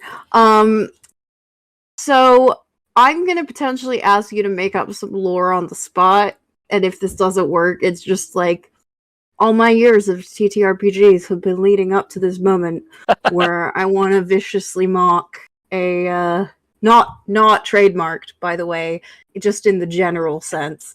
A demon. I have a book of names. That is one of my items as a spellwinder. And I assume that's demon names. It doesn't really specify, but like I'm a demonologist, so it tracks. Okay. Yeah, you have a list of demon names. If I can like try and determine what demon this is, can I like is there some sort of banishing thing that I can try and do? Or, like, I don't know. I'm making up magic, y'all, because otherwise I can just only fire fireballs. I would say that with the little guy, you could potentially banish that one. Okay. I will say that you're going to need to give me a willpower check. Sure. I think that'll allow it that way. Yeah, I will say you are going to have to get a great success on this one, otherwise it's not going to work. I'm gonna grit. Okay. Does the Book of Names provide the upper hand? Yeah, I'll say so. Yay! I've lost my D12. Where did it go? It's gone forever. Oh, there it is. Okay. Haha! That was not good. Let's try again. Okay, that is an 8. Okay, so you needed a 5 or higher, and you definitely got that. Hey. So you slam your staff into the ground, you pull out your book of names, and you start like flipping through, and you have like little identifiers with a bunch of different demons. And then you find the one, and it is named John. You seize its actual name, and then like almost as though you have like secured a tether into this portal, you make a quick like kind of almost like punching motion into the air. Something seems as though it shatters, and you just see this little money guy just eyes grow really big, and he goes and gets yanked back through the portal. You'll be happier there. Bye. And this demon disappears, and I shall pass to. Well, I would pass. I think it's appropriate for me to pass to the little demon who is gone. Yeah, little dude's just gone. So that is the end of the round. So if I've read the rules correctly, then that means that you still get to choose who goes next. Okay, is Dar here now? Dar's here. Yeah, Dar's been right? lining up a shot. Okay. I think I'll notice Dar coming in and getting ready, and I'll be like, "Now would be a good time. Now." He's just maybe. Okay, with his turn then, I am going to, let's see. I am going to, as I've got my shot lined up, I've been sitting there for a couple seconds, kind of like almost cross-legged on the ground, and real quick he's gonna and pull out this like, almost like a tiny spear with little like crackling blue lines coming off, and he's gonna insert it into the gun, kind of jam it in there, activating his lance rune on his rifle, and I'm going to make a grit roll to hit the large demon in the like where, because you said that the rock hit the shoulder of the arm with the runes, right? Yes. I'm going to aim for that wound now that the rock has been thrown out, and shoot him with my lance gun. Shoot him where the beard don't grow. Exactly. So that wasn't an incredible grit roll, but it should be fine. That is a 5. Well, the good news though is that still does the maximum possible damage of 3 hits. Okay. I feel at this point I'm just giving you guys just a giant punching bag right now. So as you like fire out this lance, you see that it embeds in, and you see that the runes on the arm begin to like flicker, and the portal behind it is really beginning to destabilize. And this thing is just holding its arm. It like there's steam coming off of it. It was originally from the fire, but it's also been electrified and just slammed, just getting beat up. Who would you like to pass the initiative to? I am going to pass to. Rargrim was the one with the fear that is now ended, correct? Yeah, I think he's seen Rargrim really take out some passion in this fight, and he's going to pass it to him. I do have a quick GM question though. Yes. So the ability that I use to line up that shot is whatever die I use does not reduce for that shot, but grit doesn't reduce; it just gets used. So do you think I would still have used my grit and just kind of wasted the ability?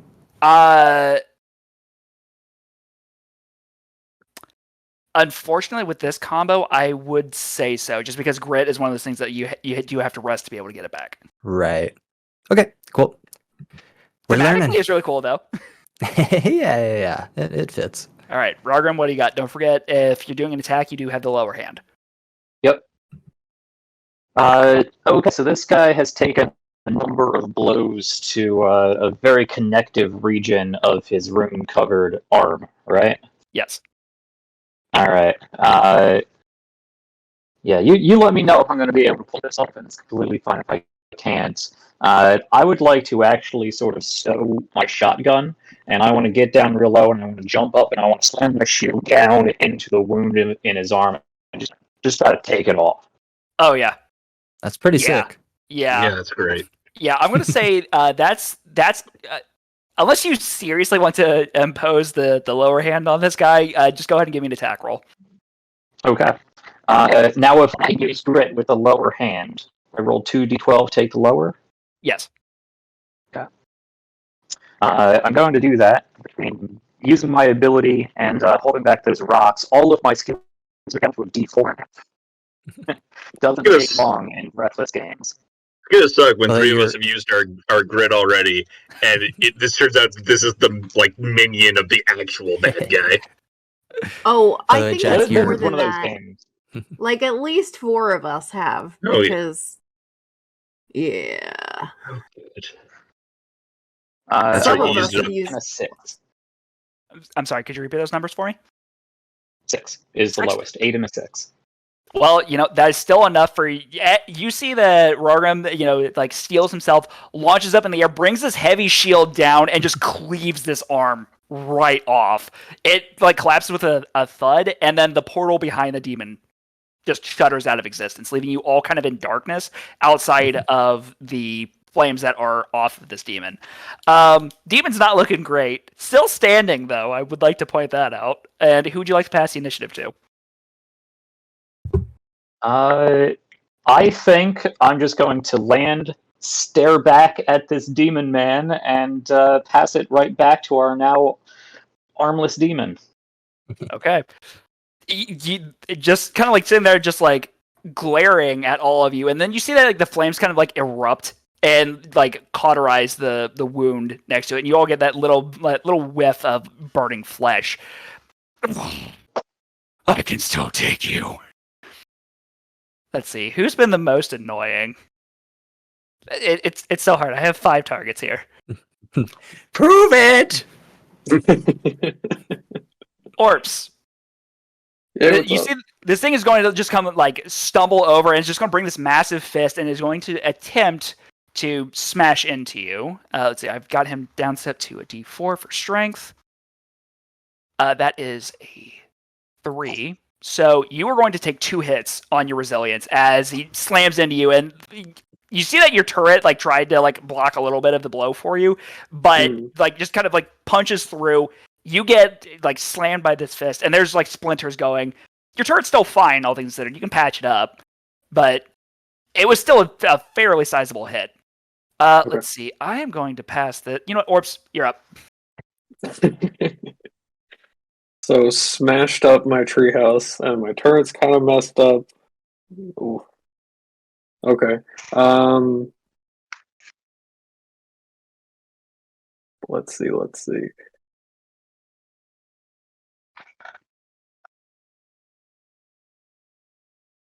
I guess, yeah, I'm gonna, because it's so close in proximity and everything's kind of breaking and falling apart a little bit, I'm just gonna pull out, lift up one of my pant legs and pull out a very large wrench and just go overhead and just try and clob it right in there. Right. I think I'm still like level in height because I'm standing in the house. Yeah.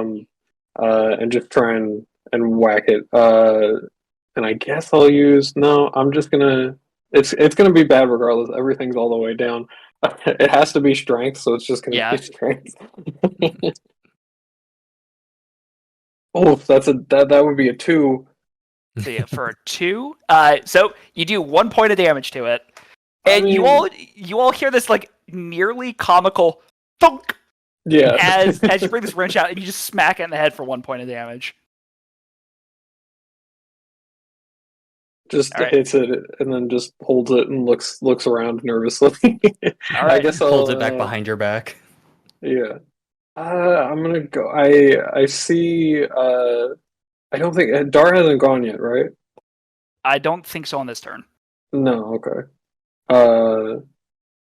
And then, well, you said you were holding a shot. Did you fire the shot already? I can't remember. I already fired the shot, but I can just shoot again. Okay. Yeah, I think that we still have Orps and Rarmern this turn. And me. Yeah, Remy and Rarmern. Yeah. Oh man, most of you still gotta go. And you said Orps, who is trying to decide after going. Yeah. Yeah, but whatever. Names. We've all got them. We've all got them. Yeah, I'll go with Dar then.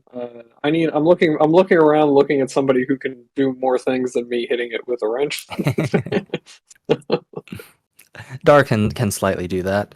Yeah, he's going to shockingly fast after considering how long it took him for his first shot. Like just seconds later, he rings off another one immediately. And this is just going to be another, this time with normal dex.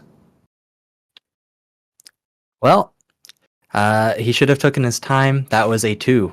Okay, that is still going to do 1 point of damage. You're all getting a little shaken up as this thing just charged into the middle of your team and kind of, bopped your sinker. That was just not something that you had expected. Who's going next? My shot made the same noise as the wrench. Yeah, you all hear like a, and you see that like it kind of ricocheted a little bit off you. While you were trying to get the shot, you hit a more armored plate around the chest. Awesome. I'm gonna say we took off his magic, so do some magic. Well, okay. And I want it. So this demon has runes all the way down the arm that's being beat up, right? Well, that arm is currently laying on the floor. The hand's like kind of like curled up, and the runes are dead on it. Okay. Are there any other runes on this demon's body? There seem to be like tattoos that you can see, like in between like bits of plate more than anything. Okay. They're symbolic more than anything. Once again, I'm making up magic lore. I would like to channel the energy from my fire rune through the runes on this demon's body. So it's like immolating from the inside out. Okay. Maybe. Yeah, go ahead and give me an attack roll. I'd say this would definitely be a willpower one. Okay, so it says that I agree with you that this is willpower, absolutely. I'm just wondering because it says that my kit artifact die is a d6, and I don't know what that means. Yeah, if you're like channeling like through your staff, if I read that one correctly, then you would be using a d6 for that, and then that goes down to a d4. Okay, I already used it once, so would that have been... Yeah, it would have been brought down to a d4. A d4, which is what my willpower is anyway, so it doesn't matter. It's tough in a world where dice explode. Okay, that's a 2. 2? Alright, so that is going to be another 1 hit. And my staff explodes. No, okay. The runes that are on it are beginning to fizzle out. You're going to have to rest before you're able to restore that. Okay. I shall pass to Ramen. Have you gone yet? No, not yet. Okay. I will pass to you. Okay. So, the arm's off. All of these hits are, like, affecting it, but, like, kind of tinking off with comedic sound. So Rarmern is going to stash the grenade launcher that he hasn't fired yet, pick up the arm, and, like, swing around to club this thing in the back of the head with its own arm. Okay. Alright, that's definitely going to be a strength attack. Yep. Oh my god. I haven't used strength. Arm. Yeah, strength. Haven't used strength yet. Still a D8. 8. So, tell me how you would like to finish this thing off as you just take it over its threshold. Excellent. So, it's over by Dar now, right? Yes. Okay. So, I think I swing it around and, like, club it across the back of his head, and it's, like, the head, like, impales on the end of Dar's rifle, and the body impales on the treehouse. Oh, yeah. Yeah. It just... In a shocking display of strength, you pick up this arm that's like probably almost your own size, and you just bring it over, you slam into it, and then it's just impaled on broken treehouse and lance that has been like kind of extended like from the rifle as this demon goes down. The flames that had been coming from its body begin to sputter out. Dar just like holding the gun that just got impaled on. He's just like, oh, the man in the suit really missed out. Well, dig it out, please. Yeah, Robert is just gonna like be like, and then like someone gives him an order, is just like, oh, okay. And then tries to pull the demon off. And while he works on that, Dar is going to work on his biggest poem yet. He's going to stand like on the body and write where the portal was on the wall. Perfect. And this one is an obvious sight of everyone, and he probably speaks it out loud as he's writing. Big boy shielding, lightning wielding, shaky mountain, bring down building, broken portal, dwarven turtle, hee hee hee, ha! Absolutely. You know what? Absolutely love that. You can have an upper hand on your next check. Remy is going to be copying the runes from this particular demon because she is trying to prove her theory of demon origin and that this may help her in her quest. Okay. So as you all kind of like brush yourselves off, how is everybody looking in terms of their skills and resilience right now? Skills are not great. Dar's pretty much normal. Skills are exhausted. Okay. Yeah. Everything's bad. Okay. I So got a bunch. Everything's down. Regress. So Orps, I'm going to say from your elevated position with your treehouse turret, you see that there are some what appears to be like markings on the floor at the far end of this cavern. And as you make your way over, you can see that there's this like very small hidden like kind of pad almost. And as you kind of dust it off, it's old dwarven runes that they're in like inscribed in a very ancient dialect. It says emergency supplies. And as you like kind of like key in, like you were given some Grand Rock codes, you key this in, and you see that this old kind of abandoned medical center kind of rises up out of the ground. And as the medical center is revealed, we are going to go ahead and take a quick break.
All right, and we are back. So now that the battle has finished, you have found a little kind of hidden medical center. There's enough in there for you to go in a couple at a time, and this is now a safe spot for you to really rest and catch your breath. So utilizing some of the supplies that are here, you are easily able to patch yourselves back up. Wounds are taken care of. That kind of post-battle adrenaline starts to wear out a little bit, so you can go ahead and reset all of your abilities, all of your dice that you have used so far, and if you would like to loot, there is very valuable medical supplies that are here as well. Let's do it. Yeah, absolutely. Do we loot before we rest or after we rest? That's totally up to you. Okay, I'm going to do it before I rest. All right. Medical supplies. Bah. I want to sever this hand and take it as a trophy. You know what? I want those supplies. I would say that I would say between you, you're able to like. Granted, you'd probably be able to like, unless you wanted to strap the whole arm to your back. You could probably take the hand as a trophy if you would like. Mm-hmm. Yeah, I'm just gonna sever the hand. Okay. Granted, like if you have like a backpack or like a pack or something like that, it's going to take up like most of it, and you can still see like a couple like fingertips like sticking out. But you have a trophy. And you know while everyone's peacefully resting, we just see Rogrim just like with the shield. So Rogrim, I'm going to say you can go ahead and add this as a D12 item because that was a very tough thing. We'll just say that it's like a D12 trophy. Awesome. I like to imagine that Rogrim's just going in with the shield and someone's like, "We've got knives." Just like, nope. Nope. Blood and force trauma. I'm gonna roll to loot supplies before my rest. Okay. Yep. I got a 5. Okay, so on a 5, let's see. So you will get a so you're going to get a D6 of you'll get a D6 of antitoxin vials. Okay. Now we just need to find toxin. I feel like the demons will take care of that. I feel like Dar will take care of that. Okay. So on a 2, that indicates that there is trouble ahead. I have had not a vision, but a feeling in my dwarf stomach. I've had those too. Isn't that just the stomach? Specifically intuition, though. Dwarves have excellent intuition. Something is ahead. Something dangerous. I'm sorry, I don't know what came over me there. That was not my regular voice. Allow me to say it with my regular voice. Something dangerous. Must be that indigestion. Yeah. Perhaps. These Band-Aids don't taste very good. May I suggest the antitoxin? I rolled looting as well, and I did a 3. Got a big 3. Okay, so you are actually going to find it's a D4 of just kind of like basic bandages. They're not going to be the most useful, but still valuable nonetheless. Another snack for the lady. These don't taste like health at all. Okay. Is anybody else kind of taking from the medical supplies? Yeah, I rolled an 8. On an 8. Okay. So on an 8, you will get a D8. Let's see.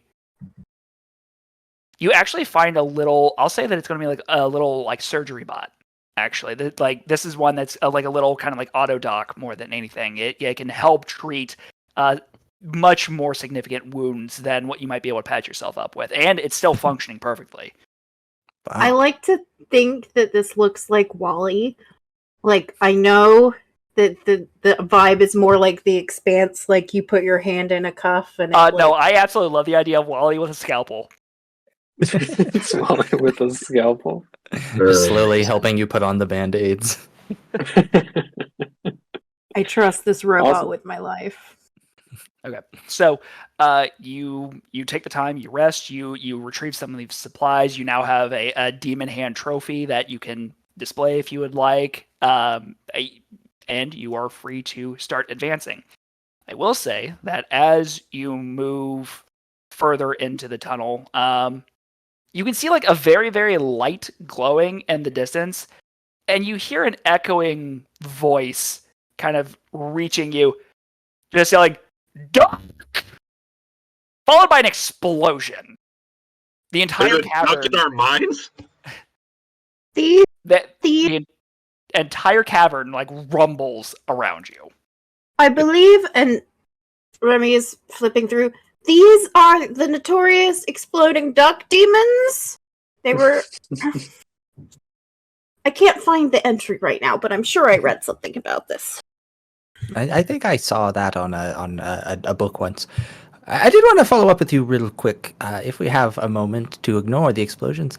And he pulls off the sunglasses that he put on earlier when he was doing his scanning and tracking. And he says, "This doesn't mean anything to me, but I did shoot my tracking bolts directly into the rune of that demon.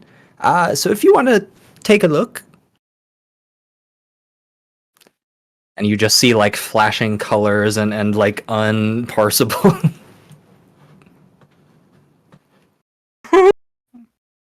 Does that help? You see that leads back to the demon corpse. Well, there it is. That was Glad to be very of service. helpful. Yes, very helpful. Would you like these back, or should I hold on to them? And snatches them. Okay.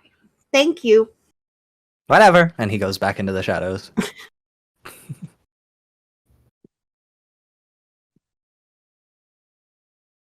And he starts going down the tunnel. All right. Exploding duck demons. Maybe head toward the explosion. Yeah, the duck demons.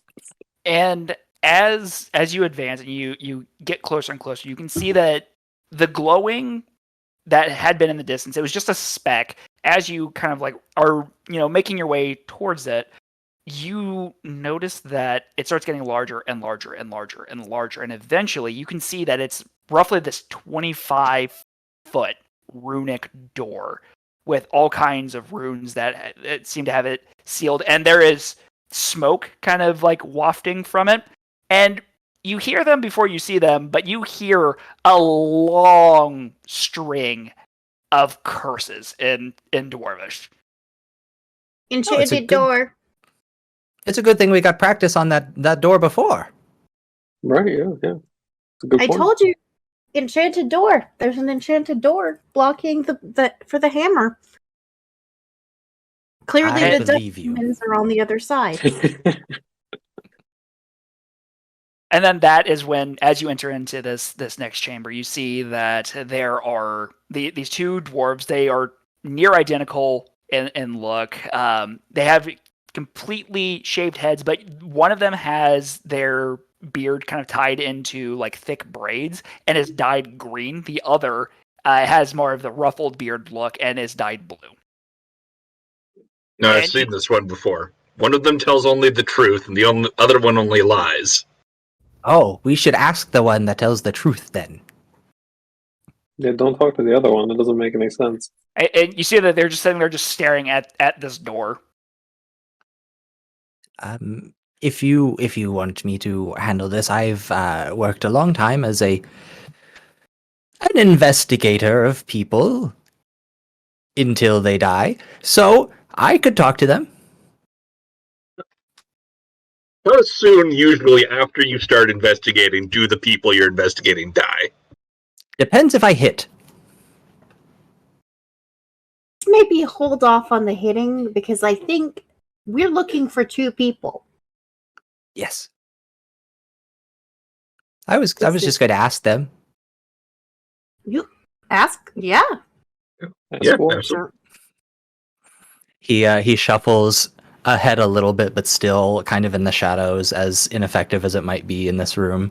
He says, "Excuse me, boys. Are you?" They like jump and twist. Like clearly you frighten them. Just okay, it's just kidding, brother. Who are you? What do you want? Are you the boys that we're looking for? You see that they kind of like whisper to each other. That depends. Who are you looking for? He steps back. All right, I've done my job. I don't know. Stone Delvers! Ah, that's us. Who the hell are There, you? found them. We're your babysitters, apparently. Babysitters. We own the mine. Oh no! Don't. And you see that the one with the green beard approaches you.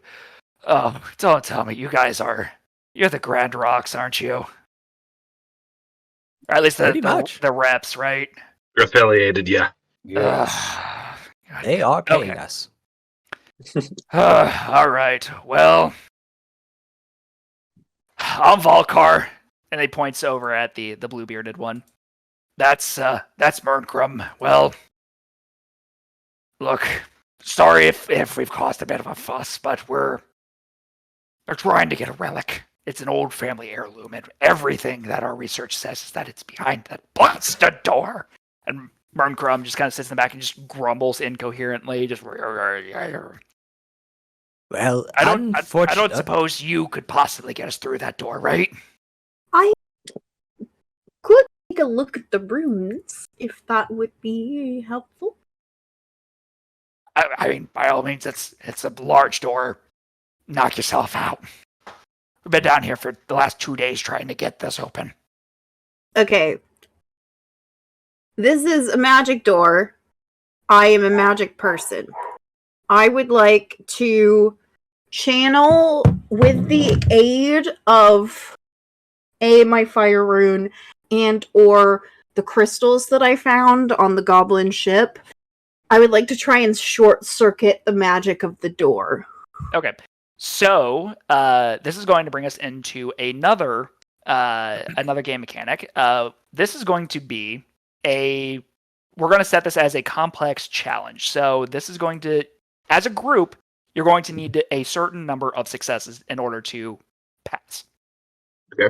I'm just going to set this as a risky challenge because you are working with what could potentially be unstable magic. So you're going to need a grand total of 3 successes in order to pass. Okay. Okay. So, I guess I would need more power to my staff. I'm trying to work out whether I can make this a group activity. I think maybe this is like a conductiveness thing where I have to, like, I need to join, like, complete the circuit to fry it. Mm-hmm. I don't know. I'm trying to apply electricity, but I don't know enough about electricity for it to make sense, which is the real problem. So I guess what should I do? Roll? I would say that because this is going to be using kind of like your general knowledge of magic, especially just like with your training, the way that you know magic. I would say let's go ahead and do this as probably a willpower check in that case. Okay.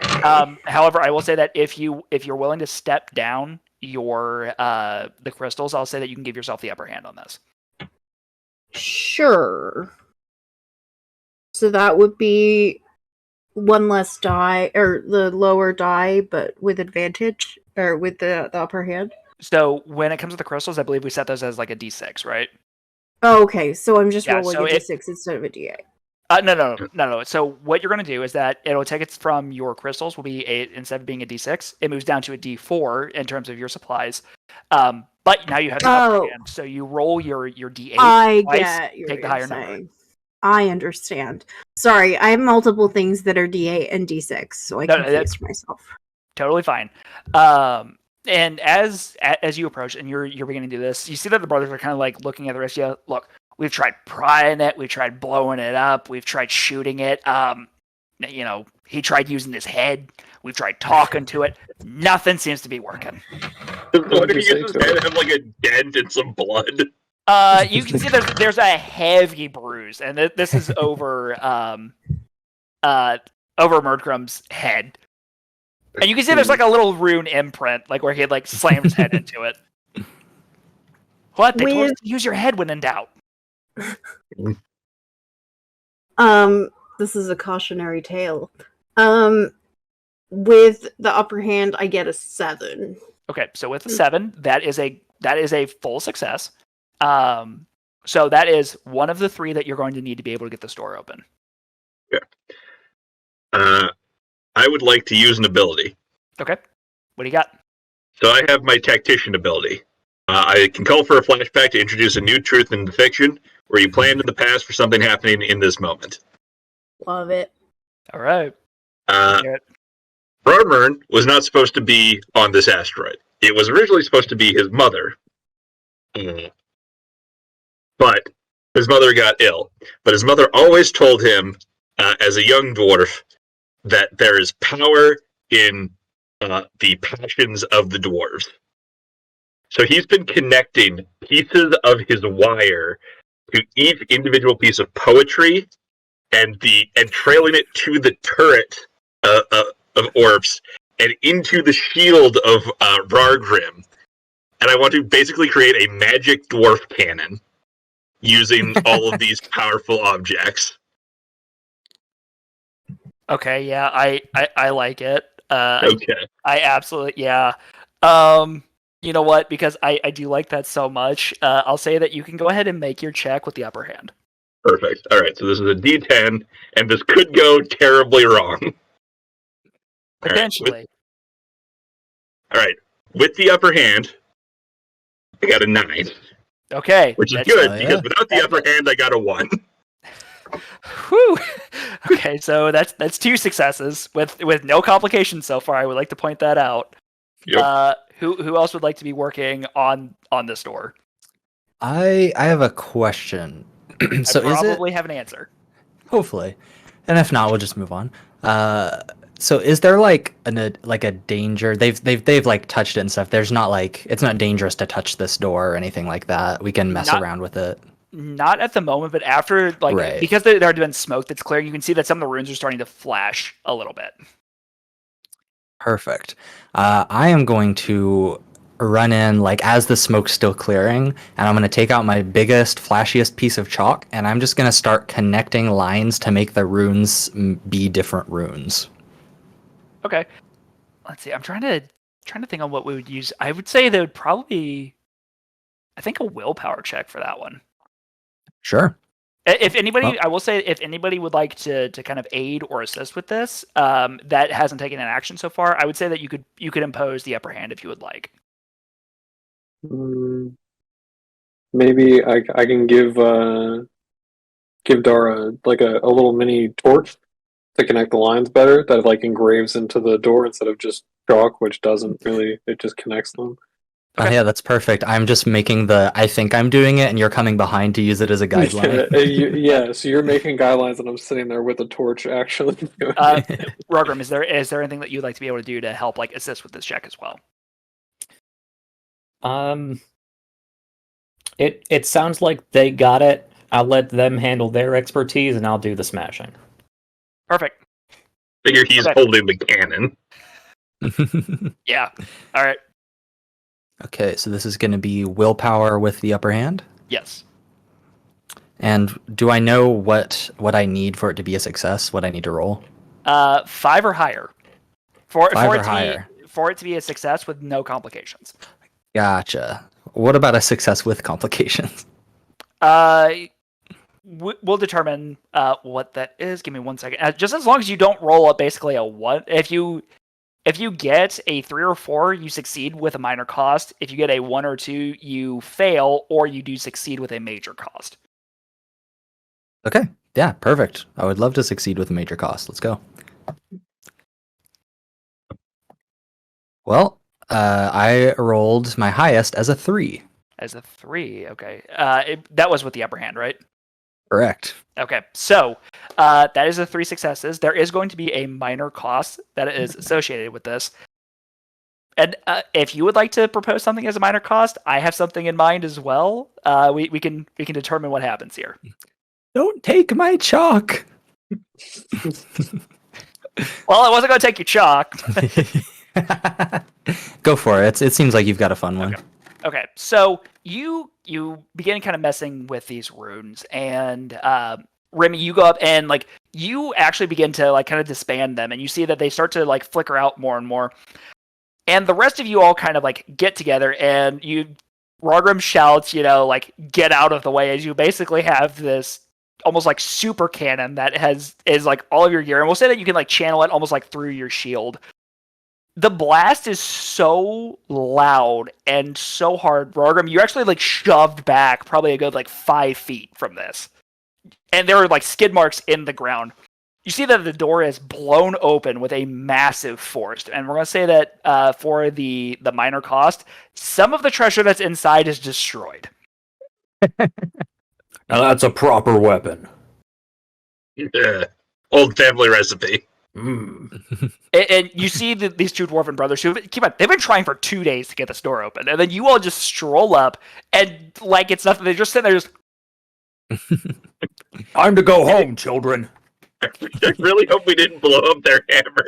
Not without our rune hammer, and they just like instantly like sprint in with their stubby legs like to get in. Dar dives for their legs to try to trip them up. Dar wants this treasure first.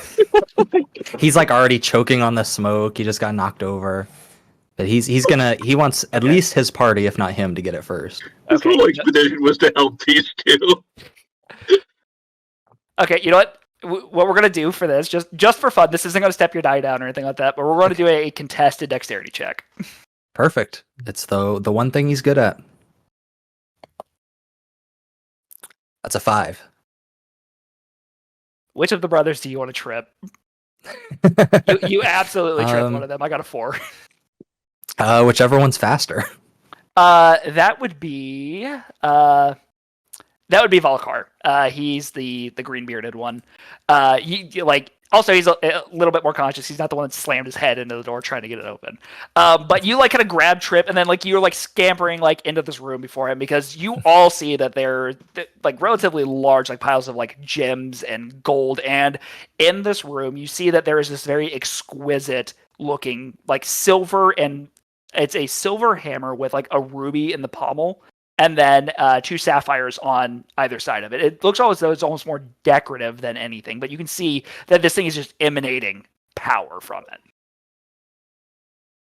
Dar stands up and points the shitty goblin gun that he grabbed as Vargrim threw it out, and points it at the one who's running and says, "Boys, stand down. This is it's too dangerous for you young boys, and also we own it.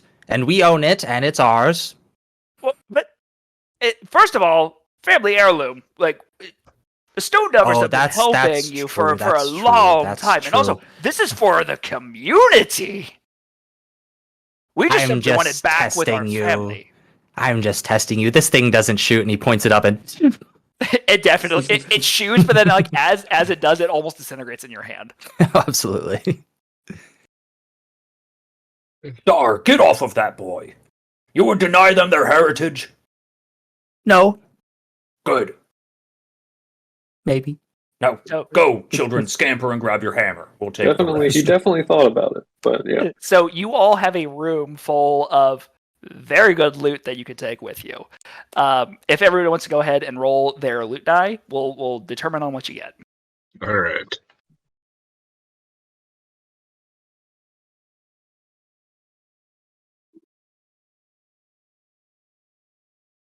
With that little fiasco that I just pulled, could I potentially take the lower hand on my loot roll to give someone else in our party the upper hand?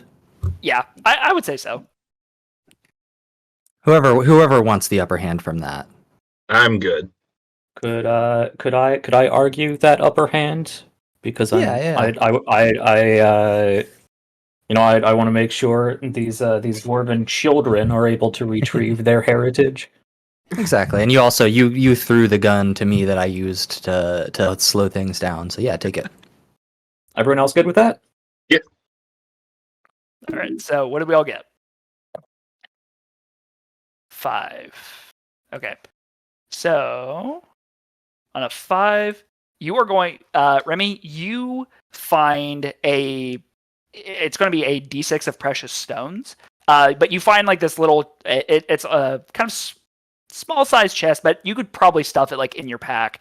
Very easy for you to like take this with you. Minerals. All right, who's next? I got a 6.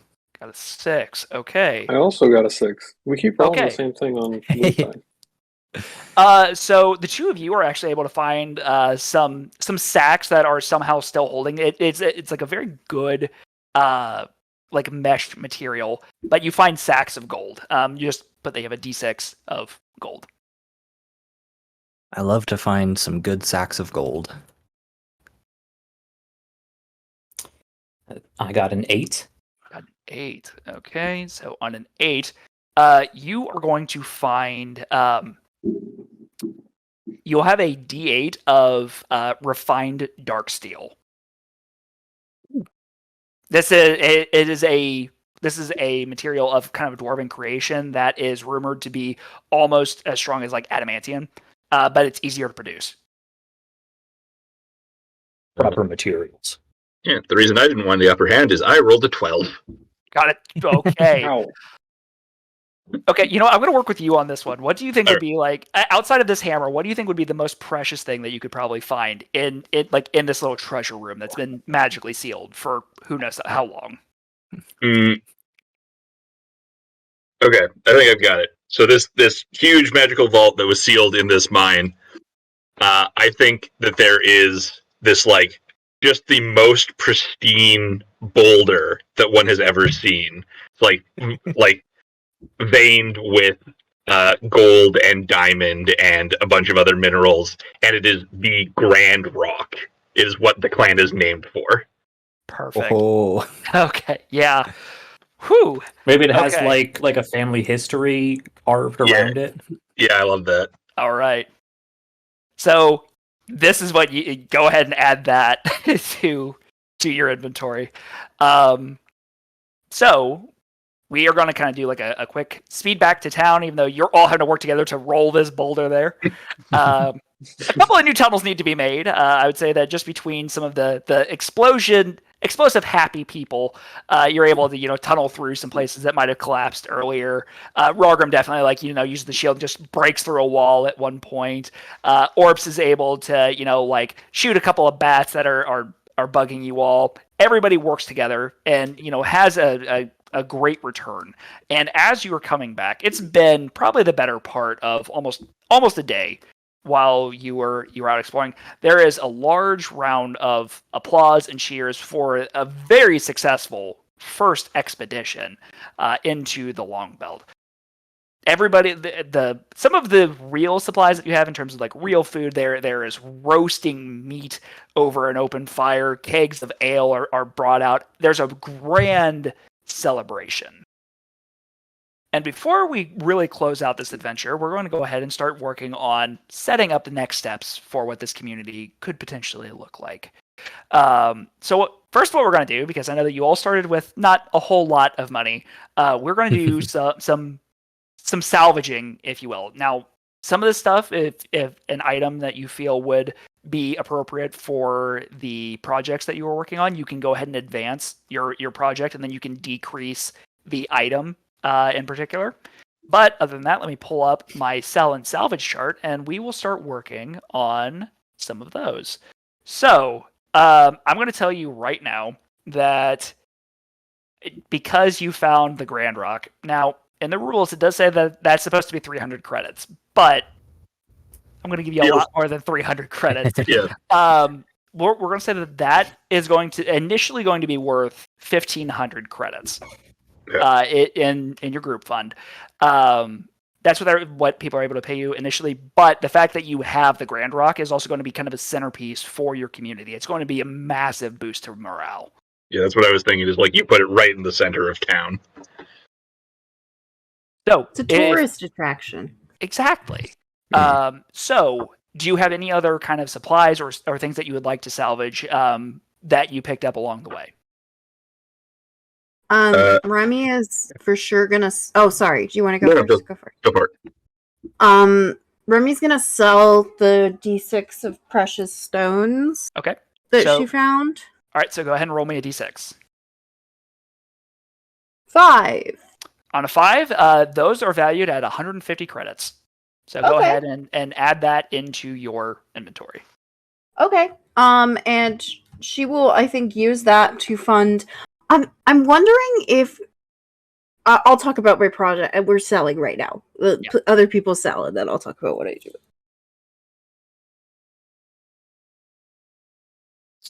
I would like to sell my sack of gold. All right, go ahead and roll for that equipment for me. That's going to be a 4. On a 4, just because gold is pretty plentiful, it's not valued quite as much. You're able to get 100 credits out of that. That's twice as much as I had before.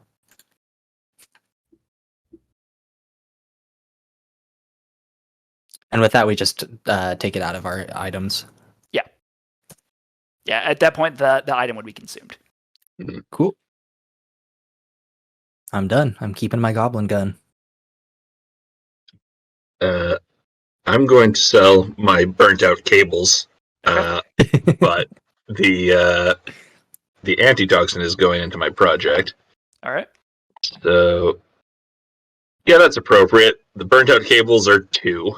2? They're worth 50 credits. That sounds about right.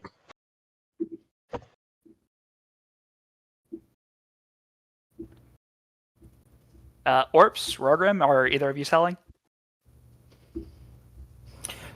No, I'm gonna keep my demon hand and my dark steel. Rogrim comes from a pretty wealthy family. He doesn't need this the pittance he would get for such wonderful items. All right. And Orps? I don't know that I'm selling any of it. I'm going to use the surgery bot in a med bay sort of capacity to help people out. I'll probably use the cables I got to help with wiring for housing, and then the gold to just hire people to help build stuff. Okay. All right. So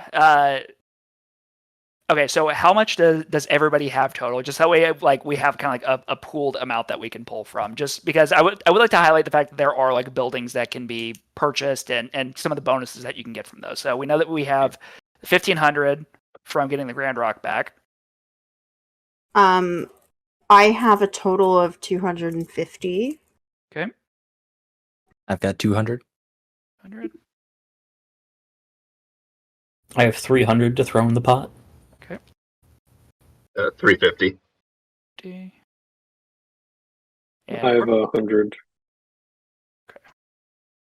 Okay. Well, the good news though is that you guys can definitely build multiple buildings. I just need to do math because, fun fact, I was an English major. Math is not my strong suit. And now you play tabletop RPGs on the internet. Who would have guessed? I know. Well, it uses both. Yeah. It's true. Okay, so the total that you guys have available is 2,700 credits.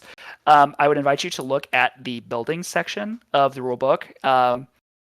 The most expensive thing that's here is the Great Hall.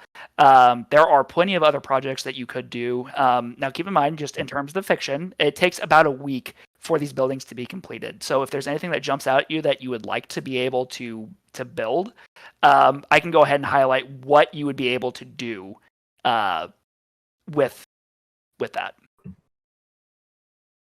I mean, the Great Hall seems like a pretty good place to put the Grand Rock. That's what I was thinking as well. Okay.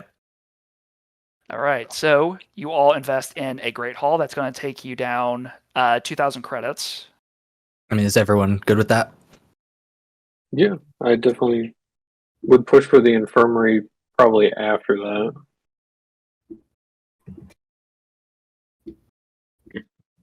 Okay. No better way to memorialize one of the first, I believe, one of the first live streams of Stoneburner. Woo! Yeah. Great Hall.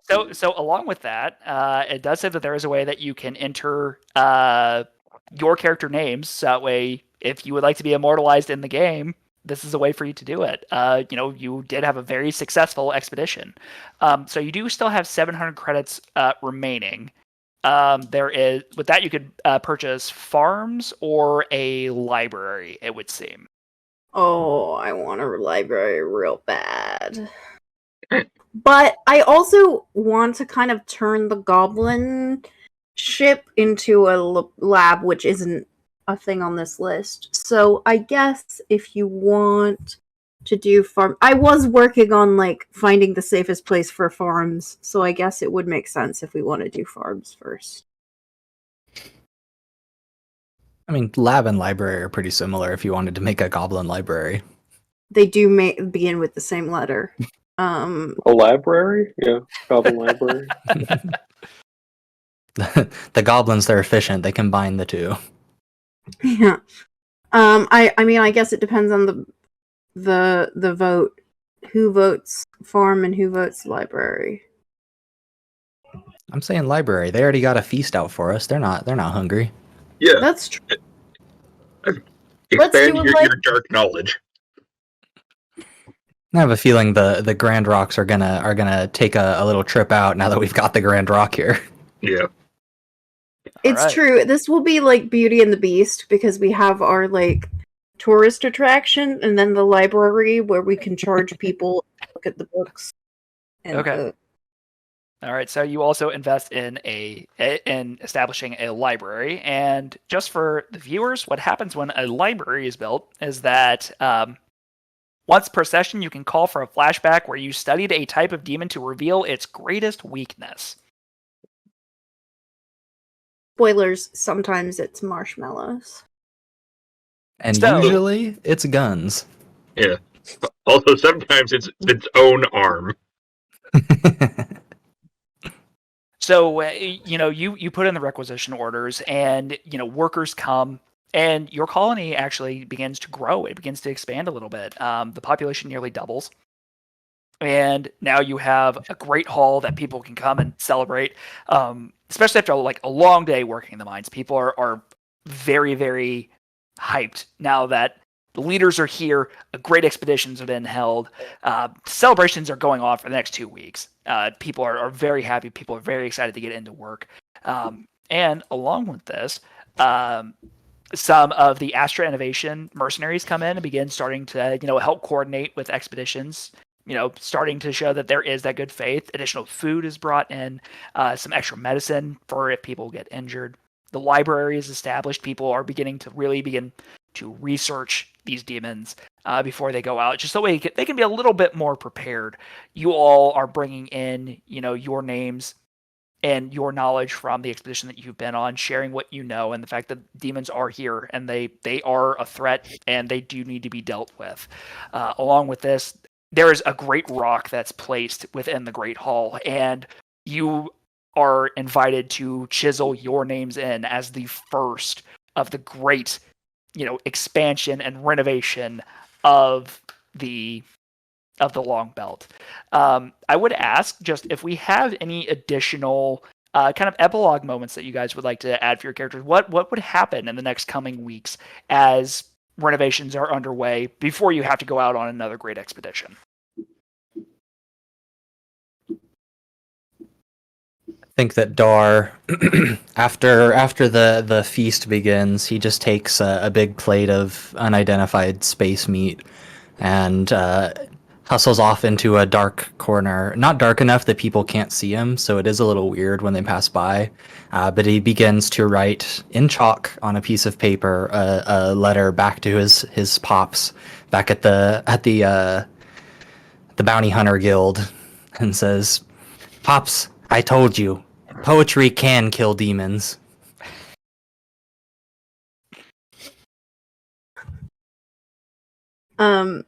Remy, I think, is in the what I suspect to be like the HBO epilogue montage of this. In the library, kind of flipping through with other adventurers coming in and out, providing information, and using the crystals to like help power like little devices to take readings, and then ultimately you see like a big pile of paper that is like a dissertation sized thing on like, I always knew I was right. And it's just like her like forcing it on a table, and like the table buckles slightly. It's like, I knew it.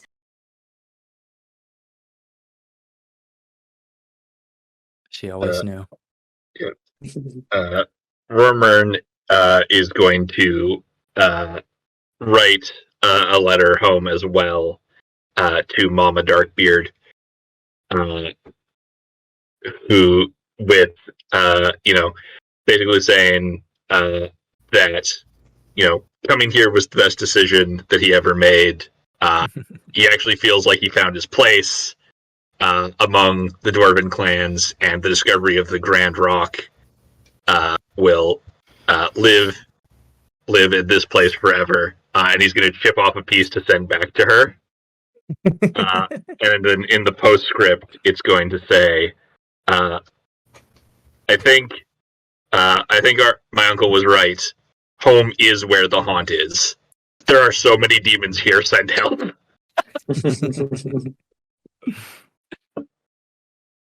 Lots of warm, tender family moments.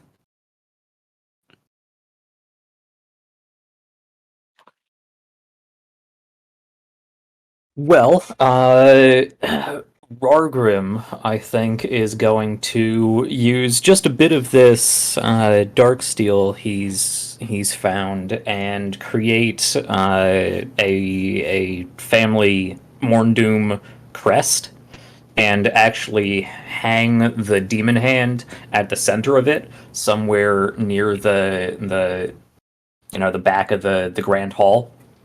And Rogrim is just going to spend the week, or however much time we have, with all this influx of people, new workers, tourists, functionaries, whatever it may be, everyone coming to the Grand Hall. Rargrim is just setting up and maintaining, not setting up, but maintaining the liveliness of the feast and the drinking. He's at the head of the table. He's bolstering the troops. He's telling grand stories. He's ordering people around to make sure that there's constantly big hunks of space meat and barrels of ale, and he's carousing and upping morale. And Orps? Yeah, I guess Orbs is just helping out at the infirmary, trying to build stuff, and making sure everybody's doing well, adding new structures, and just trying to be productive, using the torch, the blowtorch, to make sure that some of Dar's poetry actually stays on the walls, because it's chalk, it's just going to fall off. Helping Remy probably set up the crystals with powering things, so we can have lights in the tunnels and just around town. Yeah, I guess that's it. Just helping out, trying to be productive. Nothing too specific. I guess. Yep. Just general handyman. Yeah, I guess so. And it's an honored profession for the dwarves. And as the festivities slowly begin to die down and a routine is established, you are all kind of chosen as the Grand Rock Council that is going to be overseeing this operation. One day, you are all approached by Killen Silkenoak, the white-haired elf who claims to be on pilgrimage that you all kind of met very early on. They approach you, and you see that their eyes instantly become black, and they say, "Death is coming. You all must prepare." And that is where we are going to call this session. I knew I didn't trust that elf. Right all along. Well, this has been Stoneburner. This is, and keep in mind, this is a solo-friendly game. So if you have a hard time getting your group together and you'd like to, try playing a tabletop game by yourself, this is a game that will easily facilitate that. There are a lot of charts and things that you can roll on, a lot of randomly generated elements. The game is still currently in Kickstarter at the moment, so if you would like to go ahead and pledge, you might want to. I will say, I had a ton of fun playing this game. This was so much fun to run, and I will say, as a game master who does a lot of my own custom adventures, it was really, really nice to just kind of sit back, roll on a couple of charts, and that is it. For something so simple, it's very versatile and very evocative. Yeah, it really, really is. But let's go ahead and get some outros. So, Cast, where can people find you? Who are you on the internet? Let's go ahead and let's start with Orps. I'm Christoph. I do a bunch of tabletop stuff. Usually game and graphic design all over the place. I work with Grim Press a lot. I am not on social media really, but you can find me at autosave.games. I guess if you want to check out stuff I've worked on. That's it. That's all I got. All right, Remy. Hey, I'm Jilly. You can find me at Oh Look It's Jilly on most places on the internet, and all of my links are in my link tree, which is linked on Twitter, and it's all interconnected. I am here today, and I am also on Sorting Keys channel on Twitch on Thursdays for their Invisible Sun campaign, Fraying Threads, where I play Lace, who is a very interesting character whose forte, or her job essentially, is splintering into fragments. So it's a good time. You can find me on Twitter or any other social media site as Twitter slowly recedes into what it is becoming. Talking about all kinds of things. TTRPGs. I'm also a writer and an editor, both copy editing and developmental editing. And you can find me talking about Pokemon Go because I am back on my Pokemon Go nonsense, in which my goal is to acquire every Ponyta. It's kind of a sub game. Anyway, you can find me there chatting about that and Shakespeare and lots of theater, which I also do. So come find me. The end. All right. Ramern. I'm Stuart Wyatt. I am a student of game design, both tabletop and video. You can find me on Twitter at Stuart R. Wyatt. I talk a lot of shit about weird, random Canadian politics and video game design. And whenever I'm playing a TTRPG and random thoughts occur to me. That's all I got. All right. Rargrim. Yes, hello, I am Jack. Tonight I have been Rargrim Morndoom, and it was a pleasure to play this character. I had a ton of fun. Yeah, you can find me all over the interwebs. Just plug in at RPGs Uncovered into your search bar, wherever, and I should pop up. I'm most active on, of course, Twitter and Twitch and YouTube. Come hang out. I run a channel, a series called RPGs Uncovered, dedicated to showing just how quick and easy it can be to learn a new TTRPG. So I have Season 5 coming out very soon. We're exploring another new indie game called Locus. It's personal horror. I have a wonderful cast, and they all made absolutely fantastic trash people. So come hang out. We're going to do that we're starting actually this coming Saturday. So come hang out, learn the game, stick around for a demo play mini-series in the weeks to come. And I will try to keep this short. I'm not going to go into everything I do. Check out the Twitter, or not the Twitter. Check out the Twitter, but check out the Twitch. I have a schedule over there. That's where you can find everything. Most of the things I'm up to. But on Sunday, I will be over with Zealzaddy on a roundtable discussion about sci-fi TTRPGs, and I'm so excited to talk about that because that is my jam. I've lived sci-fi since I was tiny. So that's me. RPGs Uncovered. Come hang out. Learn some new indie games. All right. And last but not least, Dar.